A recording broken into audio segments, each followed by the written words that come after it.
names and recognition of all people. Alpine Shire Council acknowledges the Taungurung peoples as the traditional owners of the lands on which we are meeting today. Council also acknowledges all of the traditional owners of the wider lands of the area known as the Alpine Shire. We also acknowledge those people who have contributed to the rich fabric of our community and who continue to contribute and strive to make wise decisions that will improve the quality of life for all. Thank you. Item 3 is confirmation of minutes from the Ordinary Council meeting M6 held on the 30th of June 2026 with the recommendation that the minutes circulated be confirmed. Councillors. Moved by Councillor Anderson, seconded by Councillor Ronco. Councillor Anderson. Nothing to add. Councillor Ronco. Yep, nothing to add. Do any other councillors have any comments or questions? No? We'll take this to the vote. All those in favour? That is carried unanimously. Thank you. We now move to apologies, and we have none.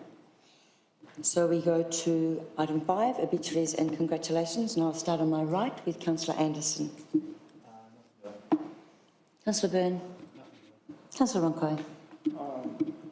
Yes, just two congratulations. So yeah, first this month I've been able to attend the NAIDOC Week, so organised by the Alpine Shire Council here on the Monday, I think, yep, and on the Saturday in Myrtleford. So it was good to attend this event and to see how they grow up each year. So it was quite good. And the second one is for the Bright Winter Festival that started last Friday in Bright, and it was good also to attend this event. It was the first time I attended this festival in this formula, and I find very good to bring together the community of Bright and also the visitors to the same event, and it was really good. So, thank you. Thank you, Councillor Ronco. Councillor Graham. Thank you. During the week, I went to the Marion College Wellbeing Centre opening, and that was very nice to see what the new buildings they've done and the difference it has been since 50 years since I went to school. Chairs have got smaller. Thank you, Councillor Graham. Councillor Smith. Yep, thank you. Just reiterate, Councillor Ronco said about the Winter Festival. I went on the Friday night. Really good. It was a really good show put on there. They had activities for the Saturday as well, and it was very well. The talk of the town with the locals and also the tourists really loved it. So well done to that committee that put that on. A couple of congratulations. Alpine Shire has some amazing sport people, and there's two people that have done some pretty good things recently. Brad Murray from Myrtleford inducted into the Hall of Fame, which is a huge achievement. So I think congratulations there. Very well known in football circles. And also a local in Bright is young Ayla McCallum, who's currently overseas in the World Cup for baseball. So huge achievements for both those two, should be recognised. So thanks to those guys. Thank you, Councillor Smith. Councillor Townsend, nothing from you. From me, I'd like to pick up the Winter Festival 2 year. I went on Friday, didn't see you, Councillor Smith. It was really wonderful, and just concur with everything that's been said, but also remind people that there's a winter ball to come this Saturday. So if you haven't got your tickets, you better get them. I wanted to congratulate the local land care groups around the Shire for tree planting on National Tree Planting Day. I didn't get the number of trees that have been planted, but I know it's a big effort to get all those people together and get the trees there and the weather held out, and it's a good time of year to plant, so well done. And then I finally wanted to congratulate the Bendigo Community Bank of Bright for inviting David Robertson who's the Chief Economist of the Bendigo Bank, to come and speak in Bright. It was a really well-attended talk, and it was a really interesting talk. He talked about the national economy, the global economy, the national economy, and then the local economy. And I think the thing that really stood out for me is when one of the questions from the floor was about how can we get ready for the emergencies that we get, such as bushfire and flood. He said, well, basically you need to think about what might happen and get ready for it and prepare for it yourself first. So think ahead and decide what you'll do in advance as best you can. So I think he also really focused on adaptability and diversification, and I'm really looking forward to him coming back next year, because he said that well, the Bendigo Bank said they'd invite him, so he should get there. And that's all from me. I would then like to move on to declarations by councillors of conflict of interest. I'm going to start on my left because we have a few tonight. Councillor Townsend, do you have any? Nothing from me. Councillor Smith? No. Councillor Graham? No. Sorry. This evening, when we're going through the grants, I have a conflict of interest on one of the items. Thank you. Sorry. Councillor Ronco?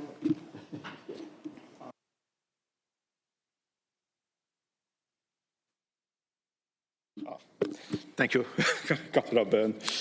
On the report 9.3.1, 2025-2026 event funding program report, I have a conflict of interest. And also on the report 9.3.2, the 2025-2026 community grant program report, I will have some conflict of interest. Thank you.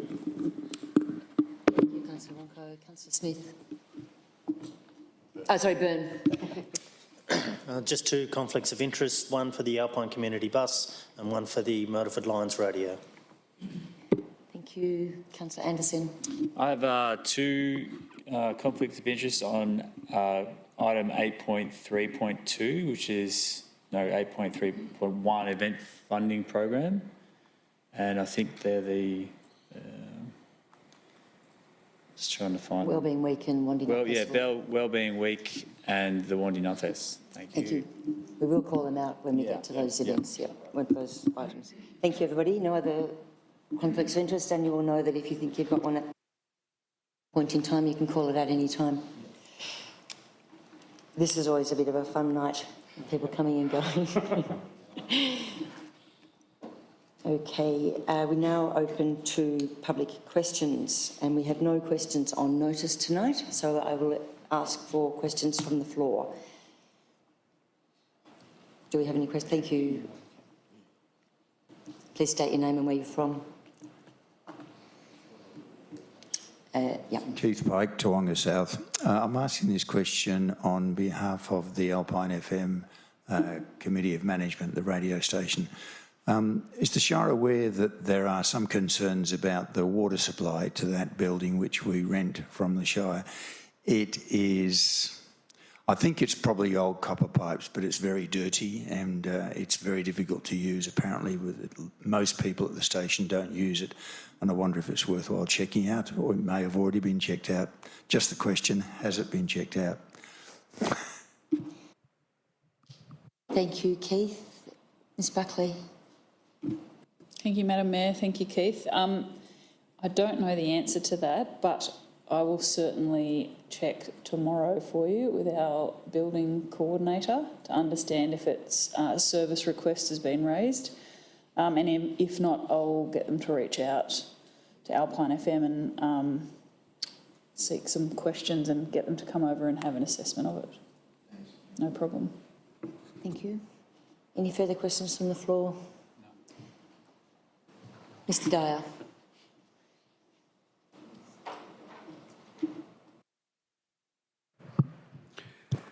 Good evening. My name's Ray Dyer and I reside at Nugnuck.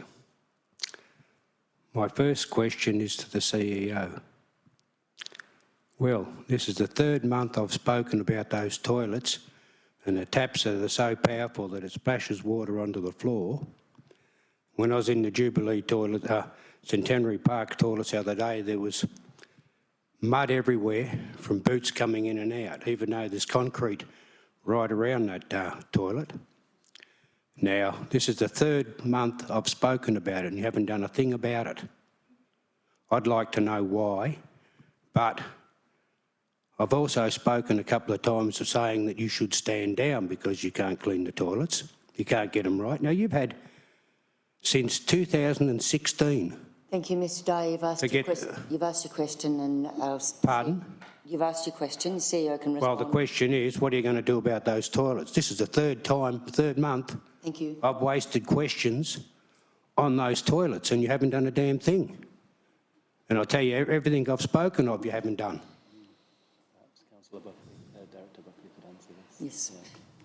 I'm going to invite Director Buckley to answer your question, Mr Dyer. Pardon? I'm going to ask Director Buckley to answer your question because it's an asset of the Alpine Shires. Thank you, Madam Mayor. Thank you, Mr Dyer.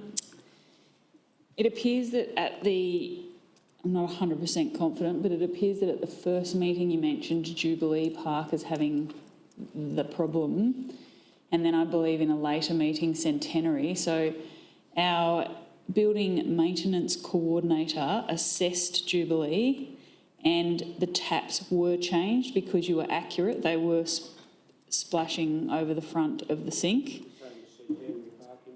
So, yep, so they have changed the ones at Jubilee to close out that request. He did try, I know you don't always have a phone handy. They did try and contact you on several occasions to let you know, but that's okay, I'm letting you know now.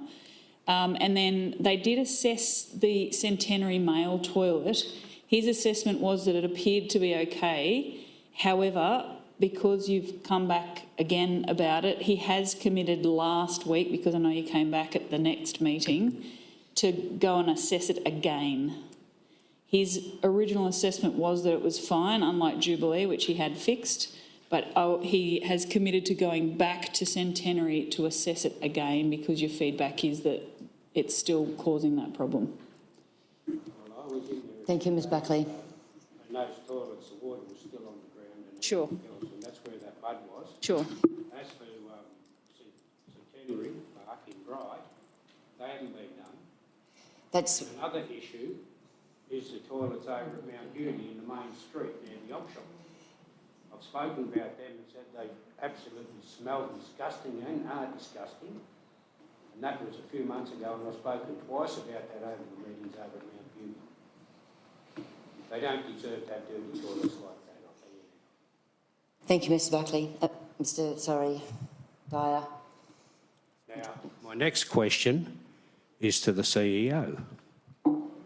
Apparently, 3 or 4 months, 6 months ago, you gave me letters, 2 letters, one in my mailbox and one when I arrived at the council meeting, saying that nobody in the general public can turn around and ask the CEO or the mayor to stand down. Well, what's just happened at Hepburn Springs? I think your information was wrong, Sarah, sending me those letters and saying that no one can do it. You got a question to answer to that? The advice that we gave you is correct? Pardon? The advice that we gave you is correct. It's correct. Well, how come there's someone actually going to Hepburn Springs Shire right now? It's a different process. That person's been taken to court, I understand. Or Pardon? that person's been taken to court and therefore has to be stood down. So that's not, it's a different process to what you are asking. Well, what about my electric bike? I've got a disabled sticker, which I've had for quite a long time. I think you've asked. I know I've got 2 questions, but you have not got back to me about the electric bike either, Sarah. We have about 5 years ago. Thank you. 5 years? Thank you, Mr. You didn't get back to me, well and truly. Thank you. 2022. Thank you. 4 years. Are there any further questions from the floor? Thank you. We will move on then to item 8, presentation of reports by officers, and start with our Chief Executive Officer, Mr. Will Jeremy. 8.1.1.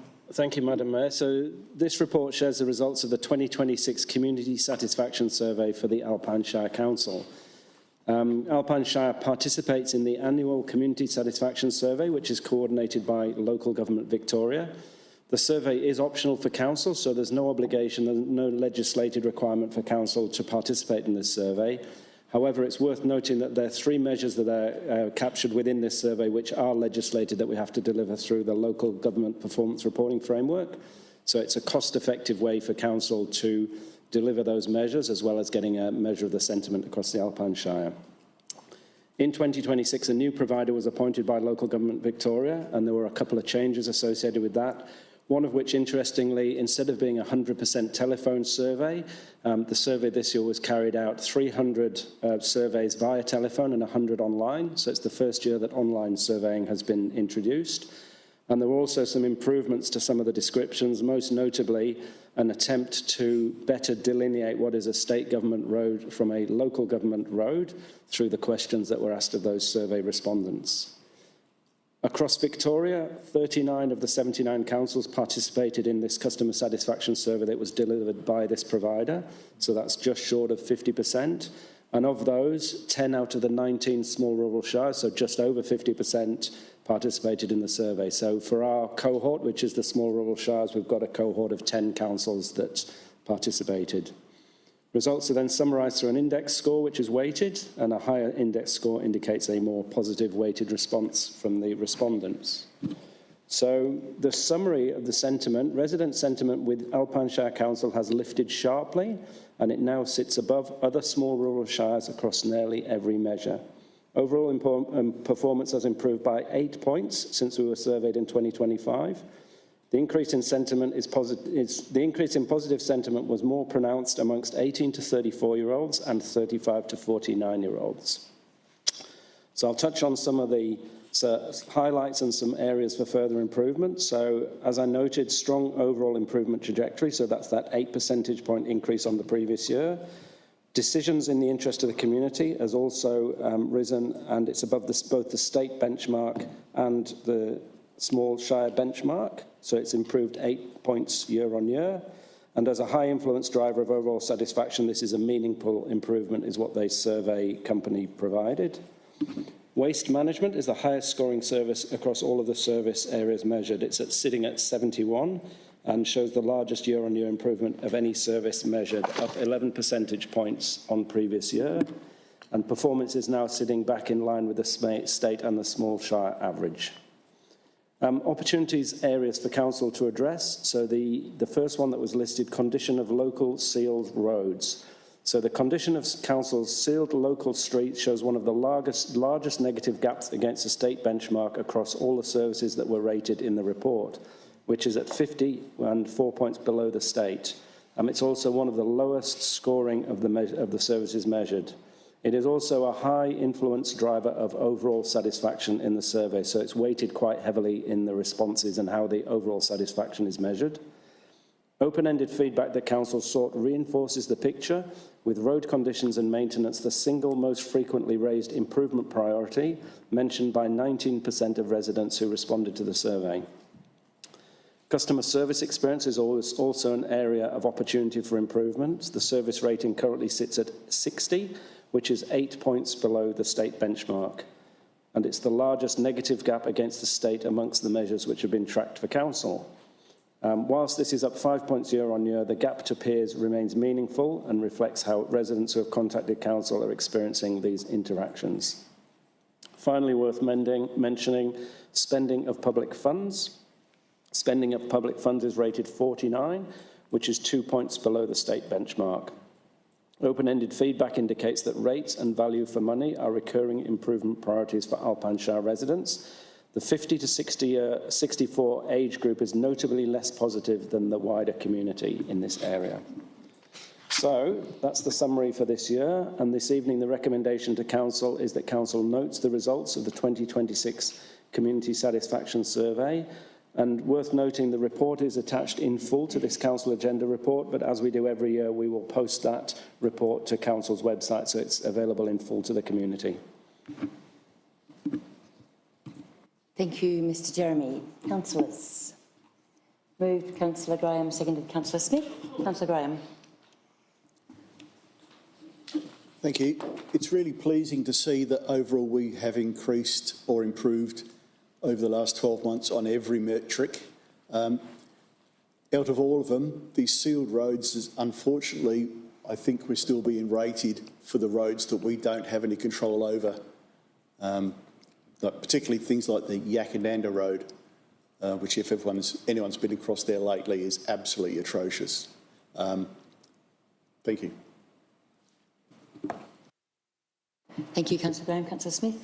Yeah, just to on these results, it is pleasing to see the trends changing the way we want them to change. It's something we pride ourselves on, and hearing from our people and our residents, it is just very pleasing to see the way. But that doesn't mean we rest on our laurels. That we really do strive in the next 12 months to get even better results next year. So. Lovely thinking. Other councillors? Councillor Ronco. Yeah, John, also Councillor Smith about his appreciation, but yeah, I appreciate that the work done in the last 12 months by the Alpine Shire Council has been recognised by our community.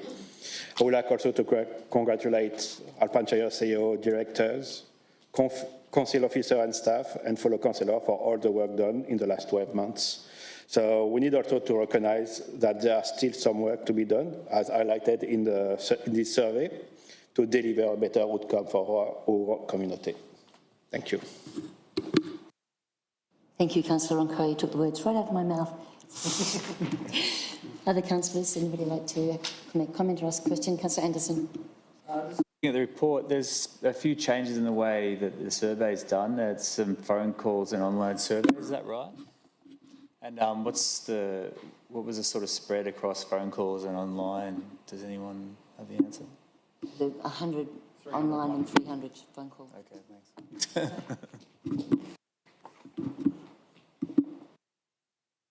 Any further comments or questions from councillors? No? I'd like to just mention too that CEO and myself have met with both the state government and the opposition about state road maintenance, and because we recognise that it's a concern not just across our shire, but it's a statewide problem. And we also have some information now on our website about whose roads are whose, to try to help people understand that we can help them get a message to the state government, but we're not responsible for the roads. We're actually not allowed to fix them if they're a state road. So watch this space. Okay, if there's no further comment or question, we'll take this one to the vote. All those in favour? It's carried unanimously. And yes, well done, everybody. We now move on to item 8.2, which is our Director of Assets, Ms Buckley, and we start with 8.2.1. Ms Buckley. Thank you, Madam Mayor. Item 8.2.1, Alpine Shire Heritage Review 2026. The purpose of this report is to request that Council adopts the Alpine Shire Heritage Review 2026, the review, and resolves to prepare and exhibit a planning scheme amendment to implement the findings and recommendations of the review. Council conserve places of cultural heritage significance through the preparation of thematic environmental histories, heritage studies, and by implementing these studies through the progression of planning scheme amendments to amend the planning controls on land. It is historic, aesthetic, scientific, social or spiritual significance to the municipality. A significant heritage place may be highly valued by the community, is typically externally intact and or has notable features associated with the place type, use period, method of construction, sitting or setting. Council has previously prepared one study, the Alpine Shire Heritage Study of 2008. The majority of places identified in this study were implemented via Amendment C51 to the Alpine Planning Scheme in 2016. Preparing the Alpine Shire Heritage Review 2026 was a key recommendation of the Alpine Planning Scheme Review 2023. The Planning Scheme Review recommended that Council reviews and update the application of the Heritage Overlay as one of 7 top priorities to ensure planning controls in the Alpine Planning Scheme were fit for purpose. Place citation reports and statements of significance do not exist for 65 places within the Heritage Overlay. This lack of detail impacts Council's ability to make consistent decisions and manage change so that it does not have a detrimental impact on continued integrity of a place. 17 places were removed from Amendment C51 post-exhibition. It was considered that this would allow time for further investigations to take place and would be progressed through subsequent planning scheme amendment. The review has prepared or reviewed place citation reports for 65 individual places, including in the heritage overlay that were identified pre-amalgamation of local government areas. The methodology used in preparing the review included historical research and analysis of heritage fabric site inspections, analysing the intactness and integrity of place and assessing the heritage significance of each place, as well as a comparative analysis of similar places within the heritage overlay. If a place meets the threshold for local heritage significance, a citation is prepared and recommended for. Any specific controls are also included. The review includes 2 key components which are listed in the report. Existing heritage overlays. The review has prepared 21 place citation reports for existing places within the heritage overlay, and they are listed in the report. The review recommends that the following places be removed from the heritage overlay, and there are 3 of those listed in the report. It's worth mentioning the review has prepared a detailed place citation report and statement of significance for the Wandilligong Heritage Precinct, which includes buildings of historic significance that largely date from the 19th century. Within a heritage precinct, places can be identified as individually significant, contributory or non-contributory. The place citation report for the Wandilligong Heritage Precinct has included 43 properties that have been identified as being contributory to the precinct. The review has also recommended that 2 River Red Gums be identified as places of Aboriginal cultural heritage significant, worth noting in the report. Proposed heritage overlays, these are new additions to the Alpine planning scheme. Of the 17 places that were not included in Amendment C51, the review found 12 places still meet the threshold of local heritage significance and has recommended that they be included in the heritage overlay, and they're listed in the report. 5 of the 17 places from this category were assessed as not meeting the threshold for local heritage significance, and the review has recommended that these places not be included, listed in the report. Next steps, should Council resolve to adopt the review, a planning scheme amendment will be required to implement its findings into the Alpine planning scheme. This would include the application of the heritage overlay to 12 proposed new places and the incorporation of all relevant place citation reports for all places included in the review into the Alpine planning scheme. A little info about the finance and resource implications. The review itself cost $117,759, but this did include $85,000, which was funded through a grant from Department of Transport and Planning's Regional Planning Hub, and the remaining $32,759 was budgeted in the 24-25 financial year. The recommendation to adopt the review and undertake planning scheme amendment will result in an estimated cost of $30,000. The cost of undertaking planning scheme amendment has been factored into the budget, and it will include if Council is required to have representation at a panel. It's worth mentioning that there was significant consultation completed as part of this. All landowners of places included in the review were notified in June 2024. Consultation with specific landowners was undertaken where site visits were required or additional information about a place was needed. The review has also undergone consultation with Tungarung Land and Waters Council and also Parks Victoria. 17 of the proposed places identified in the review had already undergone consultation with landowners as part of Amendment C51 to the Alpine planning scheme. All landowners impacted by the proposed changes to the heritage overlay will have an opportunity to have their say as part of the planning scheme amendment process and have their submission heard by an independent planning panel if required. Therefore, this evening it is recommended that Council adopts the Alpine Shire Heritage Review report and the appendices as per the attachments, prepares and exhibits a planning scheme amendment to implement the Alpine Shire Heritage Review, and authorises council officers to contact East Gippsland Shire Council and Towong Shire Council to prepare a group council planning scheme amendment to implement the heritage overlay to the Mount Bogong Summit. Thank you, Ms Buckley. I have somebody from the floor who... Not normally, but step up. Sorry? Not normally, but please step up to the microphone and state your name and where you're from. Oh, right to the mic, please. You've just got to press the button on the side. Yeah, so my name's Jenny. Do I turn it on? Or is it Yeah, on? you just the button. Yeah, my name's Jenny Whittaker, and we've got Hidden Valley Trees in Harrietful, and we've got probably 85% of the dredge hole, the hit and miss dredge hole, which is actually, formerly it was called Northern Dredge Hole at the last time we went through this review.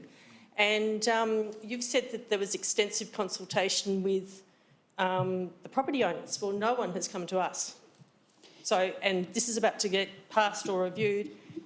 We went right through this back in probably 2010. It was extensive. There was Claire, I can't remember her surname, but her name was Claire. She was the strategic planner. It's all on file with the Alpine Shire. And she said that she would, after extensive consultation, Andrew Swift was involved with it. He recommended it didn't get passed. And then she said she'd have this all on file for future reference. Now, I've spoken to Alex today, and he has no knowledge, doesn't know where the file is, and it's got really important photos because the whole of that western bank was destroyed. So they're going to try and put, and this is actually saying 5 metres onto the property where we have our pumps. We run a farm and we've got irrigation. We've got, you know, things in the water. We've got, so to try and incorporate that with our business, and there's been no consultation whatsoever, and you haven't even looked at the previous, the previous file. Thanks, Jenny. Yeah. So we'll take that one. Can you explain the process for Jenny? We hear what you've said. And I know you're probably going to pass it today, but I just feel that you've actually made a statement that there's been community consultation with the relevant landowners, and we haven't had it. Thank you, Mrs Whittaker. Yeah. I guess I should make a point of clarification, and I'll certainly, I am aware that you've spoken to Alex this afternoon. I saw an email come through just before we came in here. So thank you for your feedback. I guess the point that I referred to, rightly or wrongly, and I'll come to that, that the team listed that 17 of the proposed places were consulted with previously in the previous amendment. So I guess that's the discrepancy. However, I do take your point. If you provided thorough feedback previously and they aren't able to locate it, then that would logically state that we need to speak to you again. But it should be somewhere in the Alpine Shire. Sure. Her name was Claire. It's in the email that you would have sent out. I can't remember her surname. She was English and she was the planner. Sure. But I just feel that it's really important to get those documents because there's an extensive. This has been an issue with us for 30 years, and Sarah would remember the politics involved with the dredge hole, and it divided the town. What was going on? So there's an Alpine Shire management plan with the with that reserve as well, and it was all incorporated to get the balance right between public needs, private ownership. The balance has been largely working except the last couple of years, when people have been coming in and tourist sort of priorities, people just ignoring the fact it's private property. So I'm just asking everyone to take that into account. I know it's probably not related with the heritage, but it is because it's all part of the tourism and Sure. Thank you. Take your feedback on notice, and Alex will be coming back to you next week. Yep. With some ways forward. Yes. Yep. Thank you. Thanks for bringing your point. Thanks for bringing your information to us. Okay, so we have a recommendation on the table. Moved. Councillor Anderson. Just checking, you might have been. Do I have a seconder? Seconded, Councillor Graham. Councillor Anderson. I guess just to Jenny's question tonight, this is a review, so until the amendments, can you hear me now? Just to Jenny's question, this is a review, so until the amendments put through the planning scheme, there's no actual sort of change around her particular question, the dredge hole. Is there a means for her to, if she's unhappy with the decision, to appeal or change the decision? What would be the process for her? Thank you, Councillor Anderson. Firstly, we will get the team to speak to Ms Whittaker further to understand the previous files, etc. However, yes, this is going up for exhibition, so certainly anyone in the Shire, as well as property owners, can put forward a submission to that exhibition. So I would certainly encourage you to do that if you feel the need after you've spoken to the team and they talk you through the details. Thank you. Councillor Graham. Nothing further. Ms Buckley just answered my question. Perfect. Any, Councillor Gronko? Just notice that the Alpanshire Heritage Review 2026 was triggered by key recommendation of the Alpine Planning Scheme Review 2023. Just I wanted to know how often this review takes place. It's my first question. And the second question is, what is the process if residents identify a new place of significance and would like to start the process to be included in the heritage overlay? Thank you.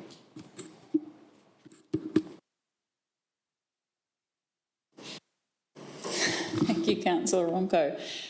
So there's no set review date. It gets reviewed every time we do a review of the planning scheme, Alpine Planning Scheme, which is done every 4 years, and then a whole series of recommendation falls out of that, one of which might mean to once again do another update to the heritage review. And the second part to your question, which was what can a resident do if they would want to put forward an area of significance? So council can choose to either keep a list over time, over that roughly 4-year period, that they would consider every 4 years, or if it's significant enough, council may choose to put it forward earlier, such as the trees of significance on the Great Alpine Rose, to have that assessed during that period. Thank you. Thank you. Any further comments or questions from councillors? Councillor Tanzin. Just briefly, you mentioned contributory and non-contributory sites. Could you just define that for the listeners? Yes, I can. It's in the report. So there's three definitions, and this is also in the Heritage Review as part of the attachment if anyone wants to review it. So we've got individually significant, which contributes to the significance of the precinct but is also individually significant in its own right. We've got contributory, which contributes to the significance of the precinct. And then we've got non-contributory, which comprises of vacant lots or building that do not contribute to the significance of the precinct. It's important that they be included as future impacts on significance of the heritage precinct. And it states in the Heritage Review that they must be considered in future assessment of any development proposals. But generally there's no concerns with demolition or non-contributory buildings. The chief concern is the design, the setting and the location within the precinct itself. Thank you, Ms Buckley. Thank you. Thank you. Further comments or questions? No? I've got a question about the Wandillagong Heritage Overlay, and there's a map in the heritage study that's got a whole lot of properties from across Wandillagong that have their individual citations, and my understanding is, this is a question of clarification, my understanding is that those properties are going to be moved into a schedule of the heritage overlay rather than being listed themselves specifically, and then the controls will be also built into the schedule. Is that good enough summary of what's going to happen? Trouble with this microphone tonight. Apologies. Thank you, Madam Mayor. So essentially, the review recommends that the individual ones be absorbed into the precinct for one overlay instead of having two. So both your statements are accurate. And it essentially means it'll be clearer what the heritage controls are trying to achieve. Otherwise, you're basically punching holes in one overlay to create individual areas of significance. So they're being subsumed into the one overlay. So yes, you're correct. Thank you. I did get asked by one Wollongong resident recently. Thank you. Thank you, Madam Mayor.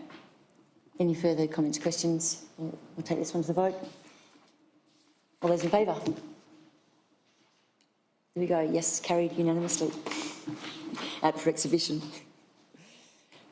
And we move on to item 8.2.2, Ms Buckley.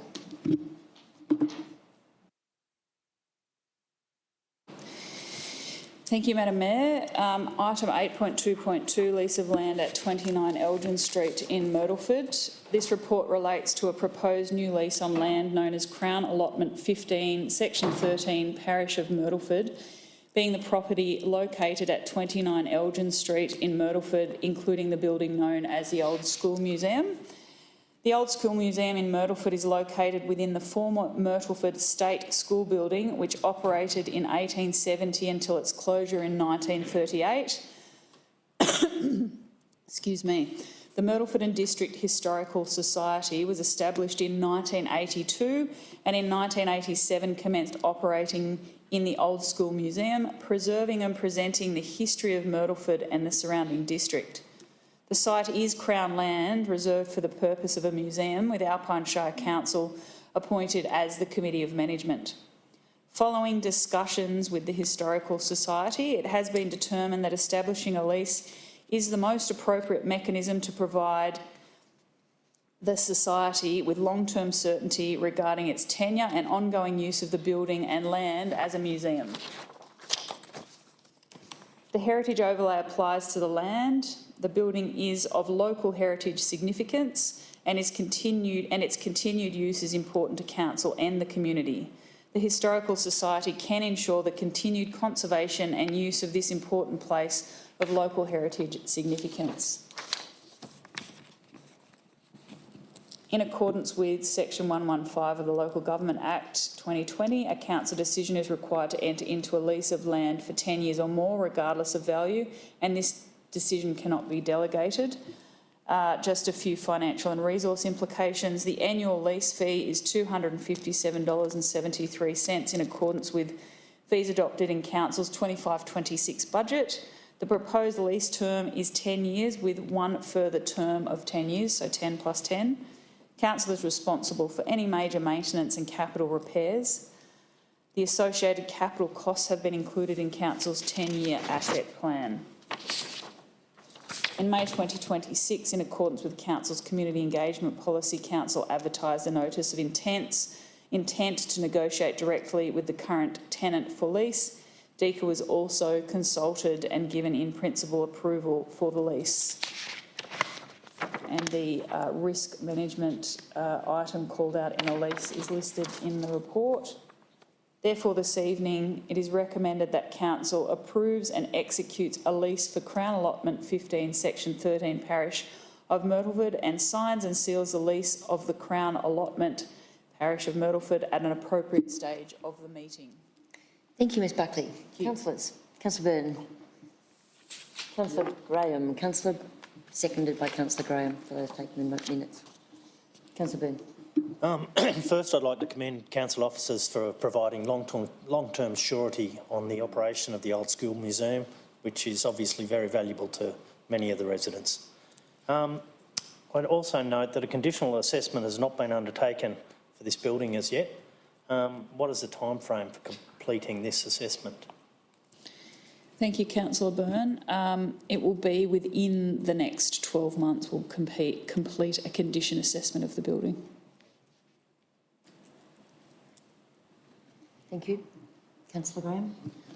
Thank you. Earlier this year, we heard from quite a number of members of the school museum, and they were quite up in arms about maybe losing this site or having to share this site. I think this is a great move. It will give them some continuity and surety, probably for at least the next 20 years, I would suggest. Thank you, Councillor Graham. At least 10, plus 10. Correct. Thank you. Thank you. Any further comments or questions from councillors? Councillor Ronco? No. Yes. Yeah, just a comment. So, John, Councillor Byrne and Councillor Graham. I would like just to highlight the importance to preserve our local history. And by securing this lease agreement, our local history will be preserved for the next 10 years and more. So, yeah, thanks. Thank you, Councillor Ronco. Absolutely. Anybody else? Let's take it to vote. All those in favour? Carried unanimously. And we move on to item 8.2.3.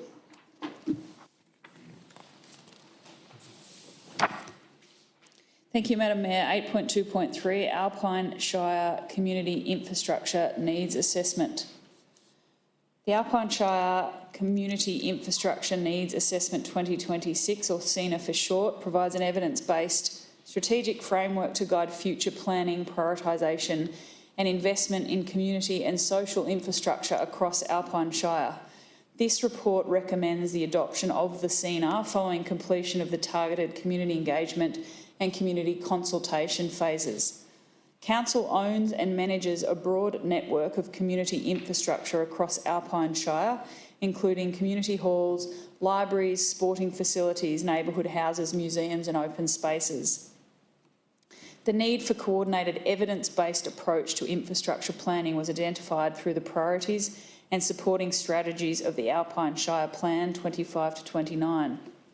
In response, Council engaged a consultant to prepare the Alpine Shire CINA.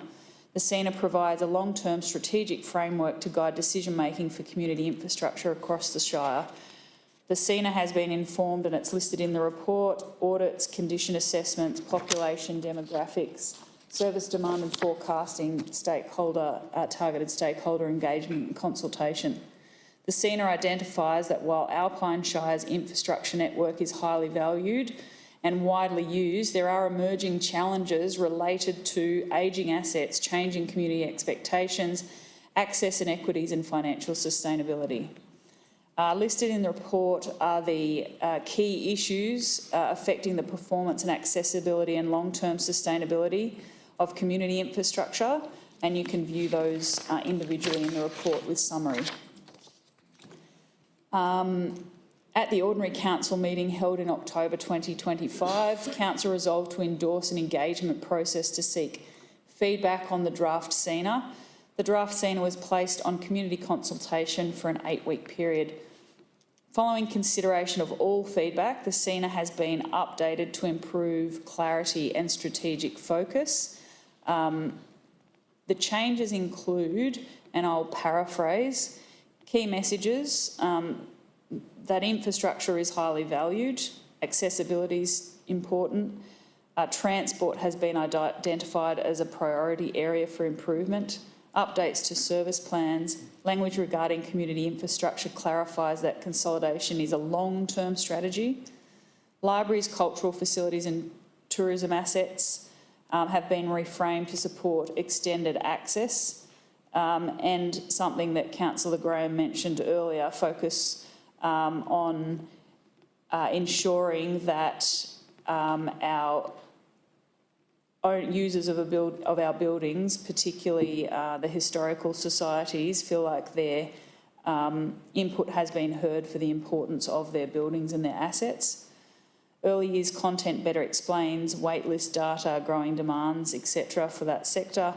Additional recommendations to address youth space expansion, aged care, hospital upgrades, clearer township-based action planning to ensure a more realistic and sensitive implementable strategy overall, and the detail of those is included in the report. Financial and resource implications. The SENA has been delivered within the budget allocations of the 24-25 and 25-26 financial years. Adoption of the SENA does not commit council to any immediate or future capital expenditure, but rather to consider it. The document identifies infrastructure priorities and opportunities over the longer term.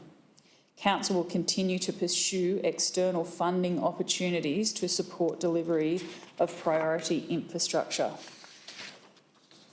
As mentioned, there was comprehensive consultation undertaken between October 2025 and January 2026 through targeted stakeholder engagement, wider community engagement, and the themes from the consultation have been provided in the report, and you can also view those in a summary report as part of Attachment 1.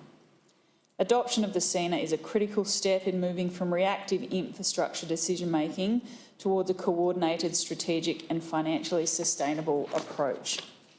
Therefore, this evening it is recommended that Council receives and notes the engagement summary, Draft Alpine Shire SENA 2025, adopts the Alpine Shire SENA 2026, notes that the Alpine Shire SENA 2026 is a strategic planning document and does not commit council to specific projects or funding allocations, and notes that Alpine Shire SENA 2026 will inform future asset management planning, infrastructure prioritisation and external funding advocacy over the longer term. Thank you, Ms Buckley. Councillors. Moved Councillor Ronco, seconded Councillor Anderson. Councillor Ronco. Yep, I think it's an important document to lead Alpine Shire future investment in our community infrastructure. So I commend also the extensive consultation over 8 weeks. So I think it was a good call that we did in October 2025. And just have only one question. It's just how residents will be updated on the progress done on any development following the key funding of this document. Thank you. Thank you, Councillor Ronco. This document is a longer-term evidence-based document that helps council make decisions about future infrastructure. So rather than a specific implementation plan that we report on a specific time period, it'll be used to guide our future infrastructure planning. However, I will say that as growth changes, population changes and the needs of the community changes, we would look to update this document and bring it back to council as we move through. And you'll certainly hear it mentioned in future, for example, precinct studies, or if we're planning for example, new community hub, we would refer to this document as a guiding document. Thank you. Yes, I think it's very important to understand that we have this community infrastructure need assessment, but to not forget about it, but to use it as you have new master plan coming and this kind of thing. So, thank you. Thank you. Thank you, Councillor Anderson. I'll just say I think it's good that the SENA is, we're sort of going out to community centre and need at a strategy level rather than waiting to get to a council recommendation and then to find out that there's a section of the community isn't happy with what we're doing or a direction that we're going. So I think it's been really good insight into the sentiment of the community and what their needs are, and also that where we can meet them with our budgetary restraints and also their aspirations. So it's been a really insightful document. Thank you, Councillor Anderson. Further comments or questions from councillors? I've got a couple of questions. The comments first. Absolutely, it's fantastic to have this strategic document which will help identify priorities as opportunities arise. It's really exciting to have the depth of consultation behind it, so that we are sure, at least for the next 5 years or so, that we're on track.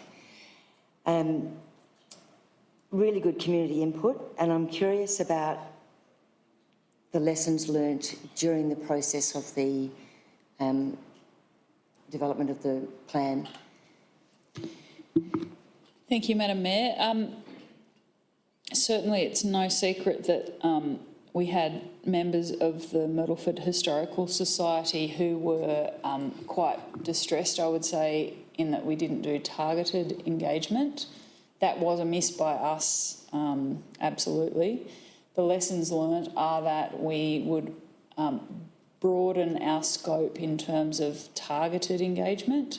So we tried, we were already running targeted engagement, and we tried to pick up as many groups as we thought were are viable, but certainly that was a miss on our behalf. So it's a good question. Lessons learnt are that our targeted engagement, we just need to take time to ensure that any of the information we're putting out to the community that's going to specifically affect certain groups, that we make sure that all of those groups have a form of targeted engagement prior, which can be anything from a phone call to an email, but in this case it was dedicated workshops for those specific stakeholders.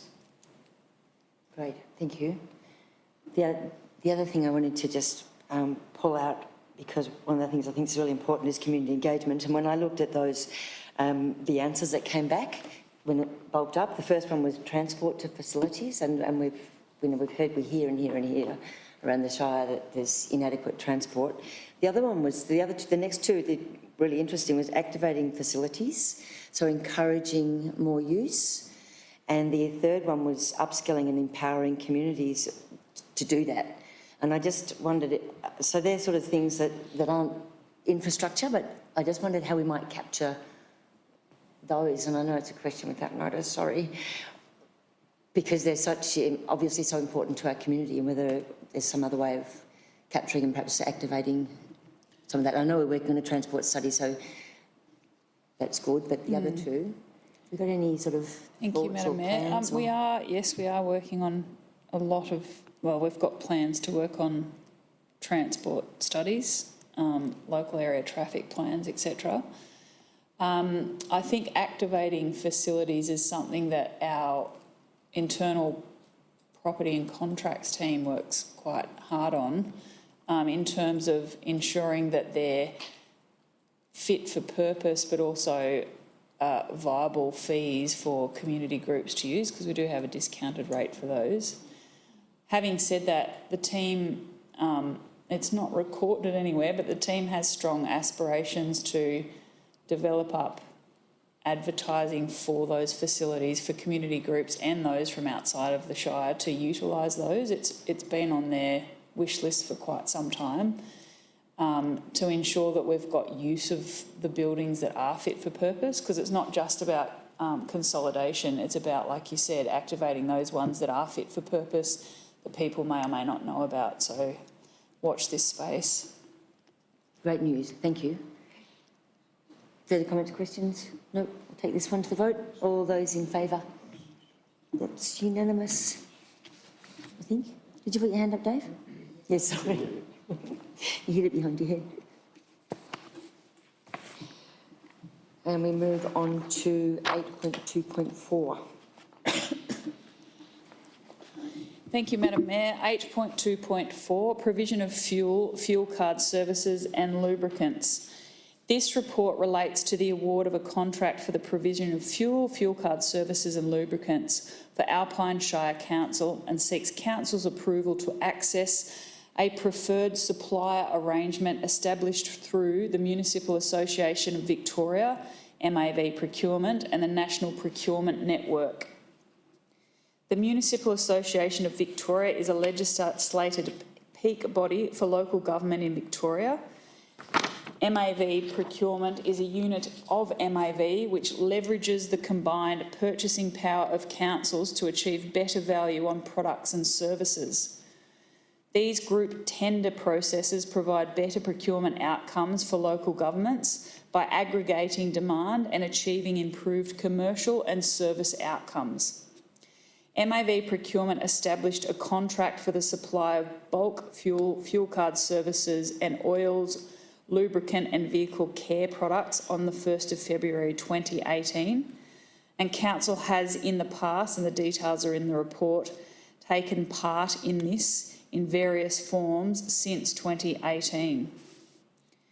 As the lead agency, NPN released a request for tender in July 2024 for the provision of bulk petroleum products, fuel cards, oil and lubricants. NPN's tender evaluation panel assessed all submissions received to this tender and determined on a preferred supplier agreement or panel of suppliers for each of the tender categories. Local governments that wish to access the approved panel of suppliers in contract number NPN 1.172 receive relevant information detailing the tender process, the mandatory and weighted evaluation criteria used to evaluate submissions, and details about the approved suppliers by category. Council officers received this information and undertook an internal review of the MAV tender, NPN tender, the tender process and the approved panel of suppliers. Once satisfied by this procurement process, council officers undertook a call for confirmation of offer from the only company included on the final approved panel of suppliers, Ampol Australia. Once the offer was received, council officers assessed it to ensure it met council's requirements for the provision of these services. Following the evaluation of the offer, Ampol was selected as the preferred supplier. Financial and resource implications. Council does not have the resources to carry out as thorough a procurement process at the same scale as the MAV NPN preferred supplier arrangement panel. Ampol provides 0.04 cents off the pump price per litre of fuel purchased and a 44-cent transaction fee with each purchase of fuel. There is also an Ampol service station in each major town within the Alpine Shire, ensuring the arrangement will be practical for our council employees. For an estimated maximum annual expenditure of $250,000, which is subject to fleet usage and fuel price movements, of course, as we're seeing at the moment. Therefore, this evening,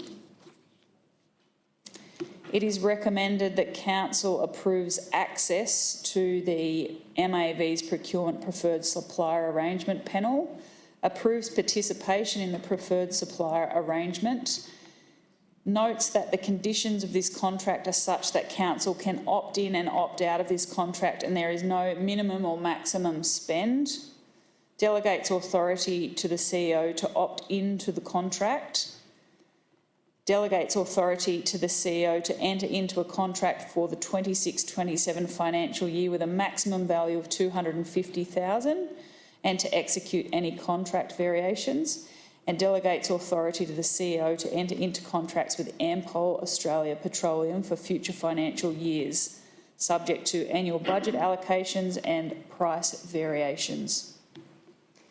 Thank you, Ms Buckley. Moved by Councillor Smith, seconded by Councillor Byrne. Councillor Smith. Yes, Ms Buckley, probably the best thing about this, I think, is the opt-in, opt-out option, because I personally think the power, when you say buying power of the MAV, the group that does this tender, I would have thought 4 cents a litre is pretty small in the whole scheme. Like, as people would know, we could go down to IGA and get 4 cents a litre off petrol. So I find that for the power of what all these shires are acting for in the tender, it just seems not as good a deal as... So I'd like that we've got the option to go in and out so we can proactively look for a better deal if it comes up. Because we spend, it says maximum 250, but I think we spend 210, 220 last financial year. Thank you, Councillor Smith. Just under that 204,000. Yep. So, yeah, but it's good. Yeah, I just thought we'd get a better deal across the board if they're acting for, yeah, I just keen to get your thoughts on that. Thank you, Councillor Smith. It's a good observation. It would be nice if it was a little bit higher.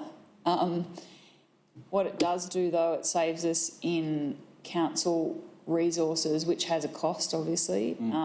So there was 3 people on the panel to assess this, but all the pre-work was done. So someone has to often prepare the document to send out for tender, assess the tender, make the recommendation reports across all of the tenderers, etc.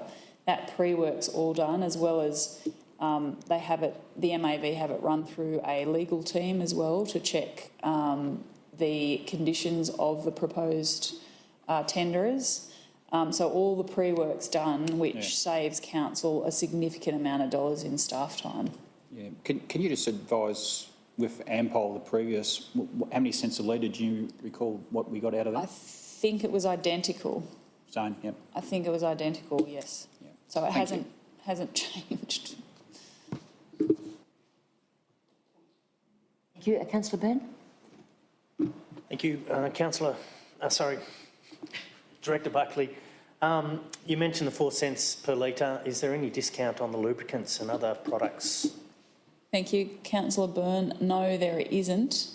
It's a good question. We are also allowed to purchase lubricants locally. The amount of lubricants we use is very, very small, and so if it is cheaper, we can purchase it locally while still staying within our procurement requirements in our procurement policy. So we've got it there open to us, but we can also purchase locally. Finally, on commencement of this new supplier, will the existing accounts be closed? Thank you, Councillor Byrne. Yes, the existing accounts will be closed with our current provider, or previous provider, I should say. Councillor Ronco?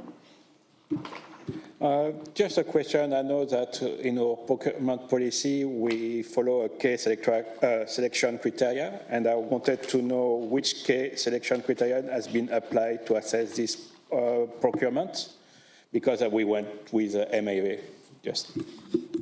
Thank you, Councillor Ronco. Correct, it is slightly different to our selection criteria. It's a little bit longer, but in the detail of each criteria, it's quite similar, if that makes sense. So it was conditions of participation, so they had to meet pre-criteria to even participate in the tender.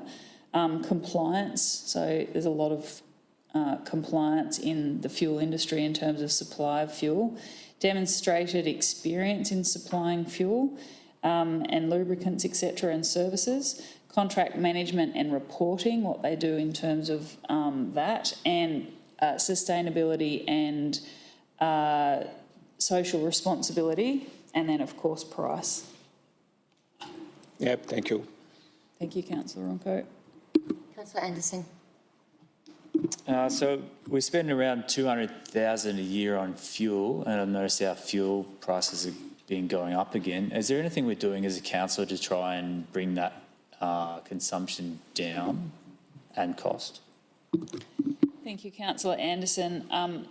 We're doing, on our staff fleet, so our cars and utes, vehicles for our staff to use, we have done a bit of an education campaign in that we have asked staff to firstly use electric vehicles where they can, because we have a supply of electric vehicles.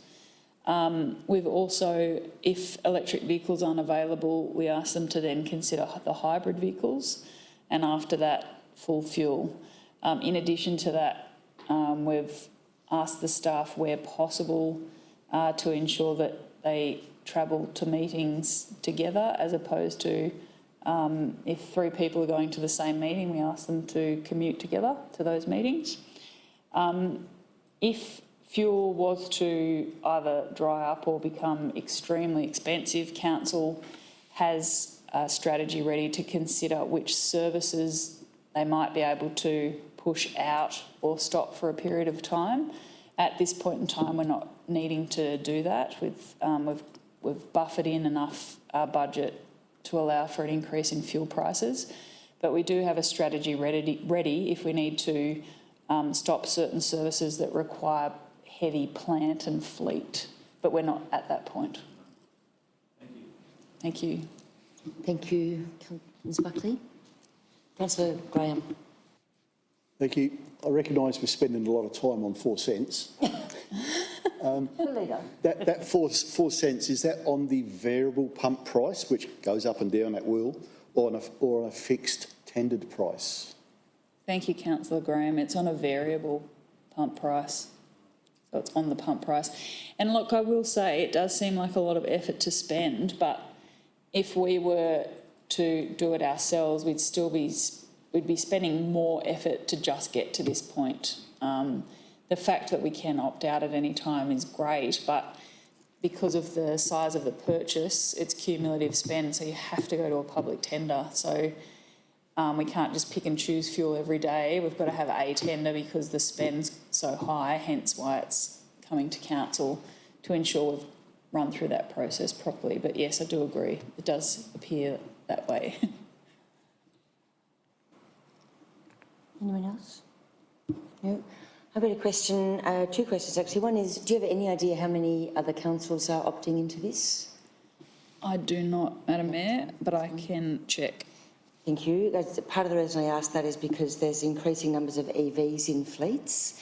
Ampol are moving into EV charging, and I just wondered if MAB even touched on that in their discussions with councils. Not as yet through any of their tendering processes, as I'm aware. However, the MAV runs a variety of different groups to discuss a variety of different matters, and I know they've got a sustainable design and sustainability group within MAV that they certainly would be discussing EV technology through. There's probably not enough charges to only go to one company anyway, as you're well aware, but Yes. there you go. Thanks. Thank you. Discount would be good, even if it is only 4 cents. Anything from anybody else? No, we'll take this to the vote then. All those in favour? That is carried unanimously. Thank you. And we move on to item 8.2.5. Thank you, Madam Mayor. Item 8.2.5, Local Sports Infrastructure Fund 26-27. The purpose of this report is to update Council on 2 recent grant applications that Council officers have submitted to the Victorian Government's Local Sports Infrastructure Fund 26-27. The LSIF, Local Sports Infrastructure Fund, is a competitive Victorian Government grant that is open to Victorian local government authorities and Alpine Resorts Victoria. It aims to deliver new and upgraded community sports infrastructure across 3 streams. Community facilities, up to $500,000 maximum. Community sports lights, up to $250,000 maximum. And planning, up to $40,000 maximum. The funding ratio is 3 to 1 across all streams. $3 from the funding body to every dollar from the applicant. Applications closed at 5 p.m. today. Results will be announced in October 2026. And the report lists the 2 applications. The first is Myrtleford Indoor Stadium, which is located in the Myrtleford Rec Reserve and Showgrounds. Council owns and manages the stadium and is responsible for its maintenance and upgrades.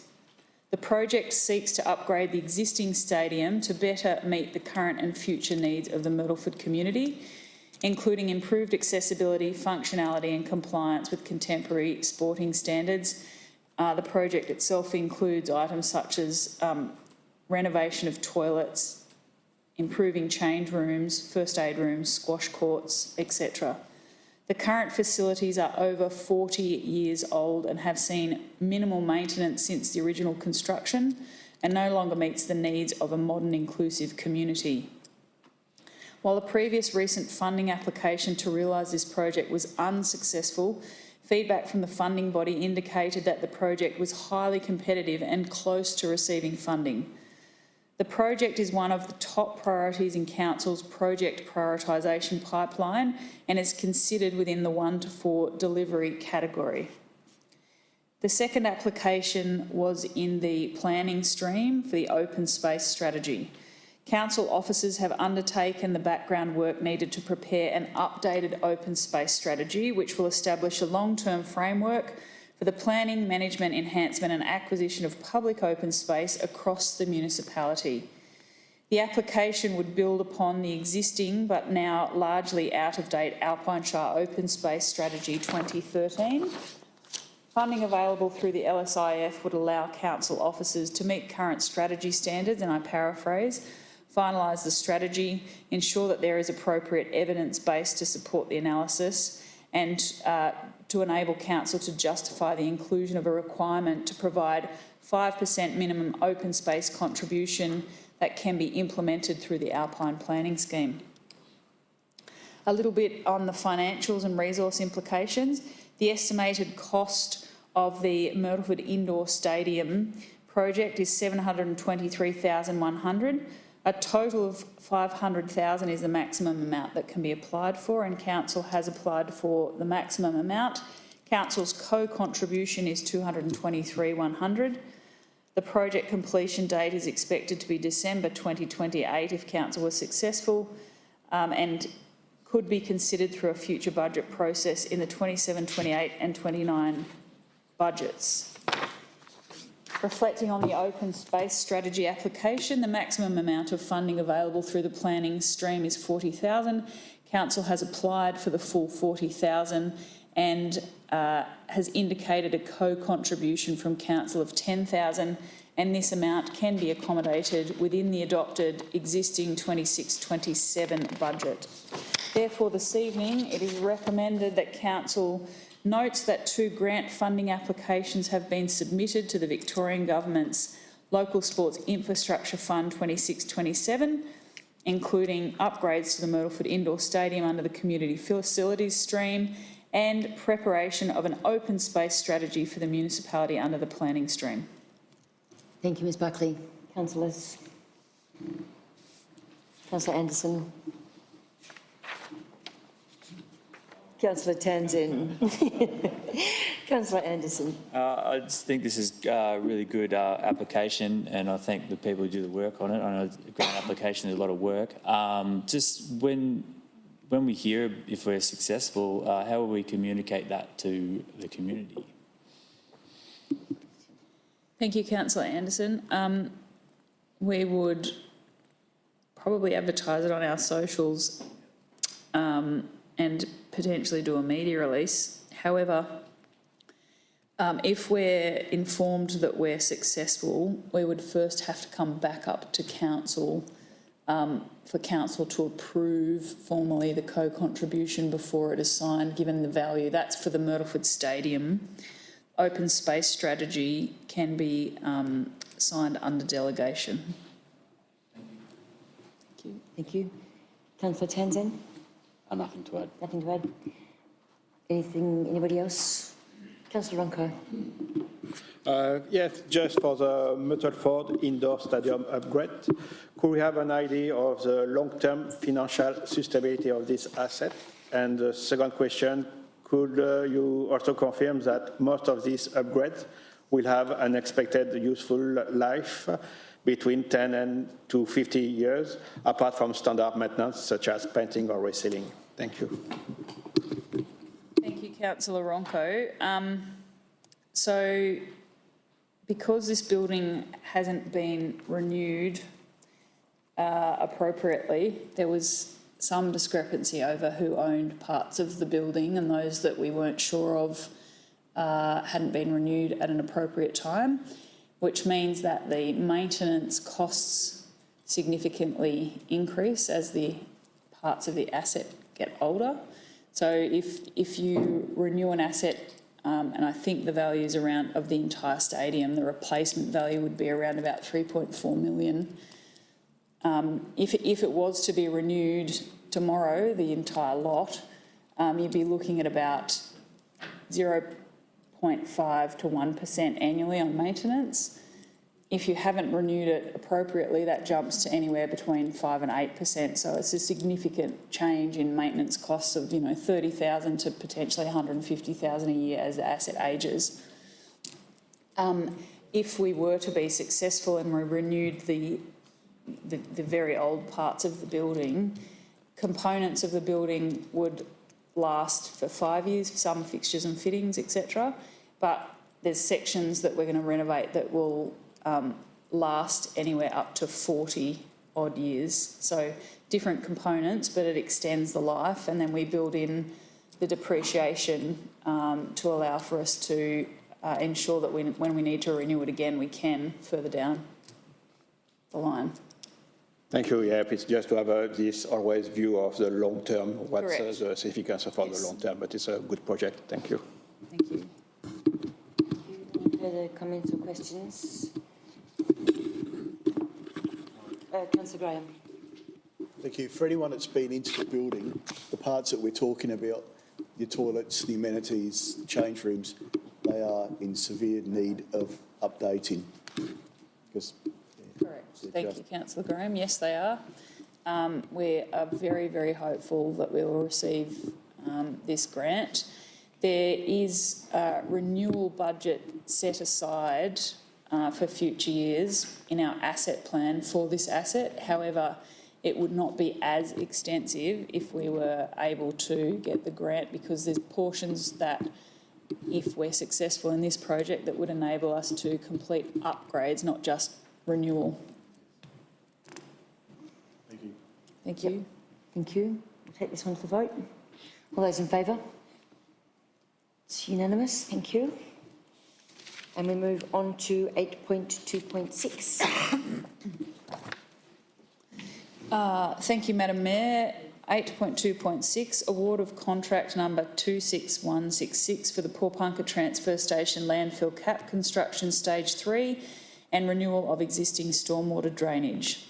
This report relates to the award of the contract as mentioned above, and which is the capping construction stage 3 and renewal of existing stormwater drainage. The proposed works involve the construction of a landfill capping system to improve environmental protection and long-term stability of the site. These works are intended to support regulatory compliance, reduce environmental risks, and enable safe long-term closure of the landfill. The tender for these works was advertised on TendersNet, and a total of 48 prospective tenderers downloaded the documentation. However, 3 submissions were received. The key selection criteria is listed in the report.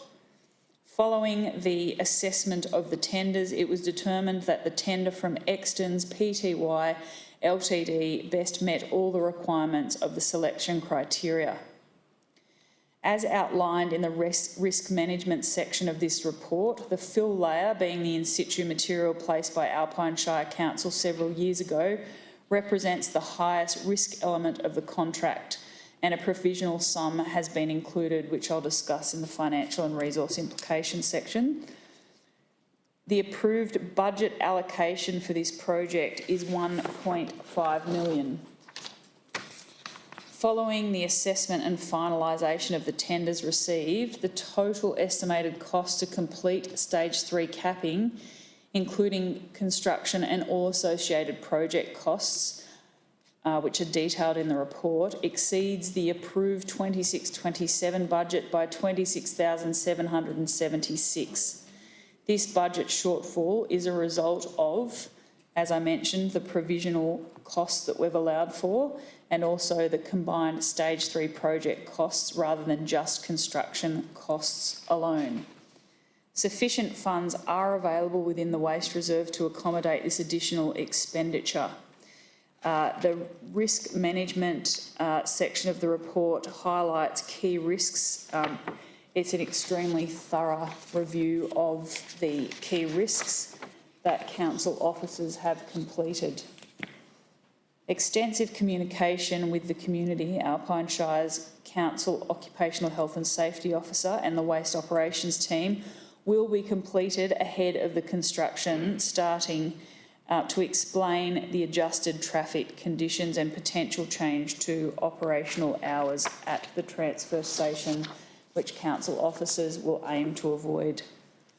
Therefore, this evening, it is recommended that council awards the contract for the Poorpunka Transfer Station landfill cap construction stage 3 and renewal of existing stormwater drainage to Extons Pty Ltd for a lump sum of $1,217,925, approves an unbudgeted capital expenditure of $26,775 to be funded from the waste reserve, noting there are sufficient funds in the waste reserve, delegates authority to the CEO to sign and seal the contract at an appropriate time, and delegates authority to the CEO to approve any additional variation if required at an appropriate time.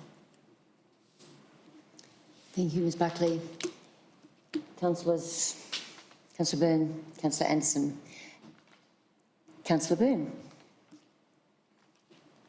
Thank you, Councillor Buckley. The original scope of the project... it's not Councillor. That's all right. It's been a long day. I'll get it wrong. It is a long day. The original scope of the project included additional stormwater provisions and infrastructure. Why has the project been proposed to move ahead without these additional stormwater provisions? Thank you, Councillor Byrne. A very good question. The team between our Capital Works team and our operating team have done a significant amount of work on this matter, and whilst stormwater is included for the existing cap, so essentially the water that will run off the new surface of the new cap has been allowed for in the contract, so there are some drainage works. However, there's some improvements that need to be made on site with the existing capping and an old area of capping.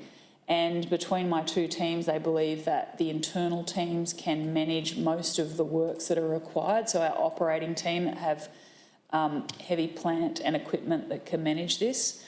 Once the capping is done and our team have done the further stormwater on site, they'll reassess and understand whether there's further work to be done by an external contractor. So at this stage we're trying to handle it internally to essentially make a cost saving and ensure that we're aware of what's required on site for the stormwater, because we're the ones that are going to have to maintain it into the future. Thank you. Thank you, Councillor Anderson. 1.2 million's a lot of money that we have to spend, but we're legislated to spend. I wish we could send the bill to the people who initiated these tips. Do we have any other legacy issue like landfills around that we need to be conscious of that are going to cost us another 1.2 million? Thank you, Councillor Anderson. Yes, we do. As many people may be aware if they watch these meetings, that we've done a lot of work to the Myrtleford residual landfill, and that's now almost completed except one small area. We've done a lot to the Porpunka landfill. We have other sites around the Shire that we're currently aware of that are residual landfills that we're assessing to understand our liabilities for future capping work. So a report that's being completed that will provide an outcome of the first steps, which are monitoring, so maybe implementation and construction of some bores in order for us to understand if there's leachate or methane. And then from that point, we'll get a further recommendation to understand whether it's likely that we will have to cap all of those residual landfills. And we have allowed for that in our current waste reserve and will into the future if required. Thank you. Councillor Ronco. Just a question. I know that last month we have adopted the recommendation for the Alpine Shire budget 26-27, and already we could see these unbudgeted capital expenditures. For which reason? Just to explain. Thank you, Councillor Ronco. Yes, it does seem a little unusual when we've just adopted the budget. I will say, however, that usually, so number one, usually we don't put up a tender for a project until probably 4 months into the financial year. However, because of so much pre-planning and learning from our previous capping works, we were able to have the design and tender documentation completed early, and the tender has now obviously closed, and we've been made aware that it is just slightly over our estimations, because it usually is an estimate when we put forward the budget, best estimate. In addition to that, the team has, as they finished the Myrtleford landfill last financial year, learnt from this and increased the provisional sums in the contract, which is largely for additional fill that might be required, because you're never sure of the surface of the rubbish below surface as to how much fill's going to need to be required to fill those pockets above the surface of the waste. So learnings from previous contracts, and in addition to that, we've had the tender and it's slightly higher than estimations. Thank you. Thank you, Councillor Ronco. Further comments, questions? No? We'll take this one to the vote. All those in favour? That is unanimous. Thank you. And we move on to 8.2.7. It's long. Thank you, Madam Mayor. Last one from me. Award of contract 26167 for the Porpunka Landfill Stage 3 CAP construction, Geotechnical Inspector and Testing Authority, Construction Quality Assurance Services. The award of contract 26167 for the Porpunka Landfill Stage 3 CAP construction for Geotechnical Inspector and Testing Authority, GETA, and Construction Quality Assurance, CQA, services complements those works included in the previous contract that was just awarded for the Porpunka Transfer Station CAP construction and stormwater works, which was subject to the previous decision. The GETA and the CQA role also includes the establishment and verification of mandatory construction hold points, preparation of quality assurance documentation, and provision of certification reports required to demonstrate compliance with regulatory and design requirements as specified by the EPA. The tender was advertised on tenders.net, and a total of 27 tenderers downloaded the document and 6 submissions were received. Again, the key selection criteria is listed in the report. Following the assessment of all tenders received, it was determined that the tender from Terra Firma Pty Ltd best met the requirements outlined in the selection criteria.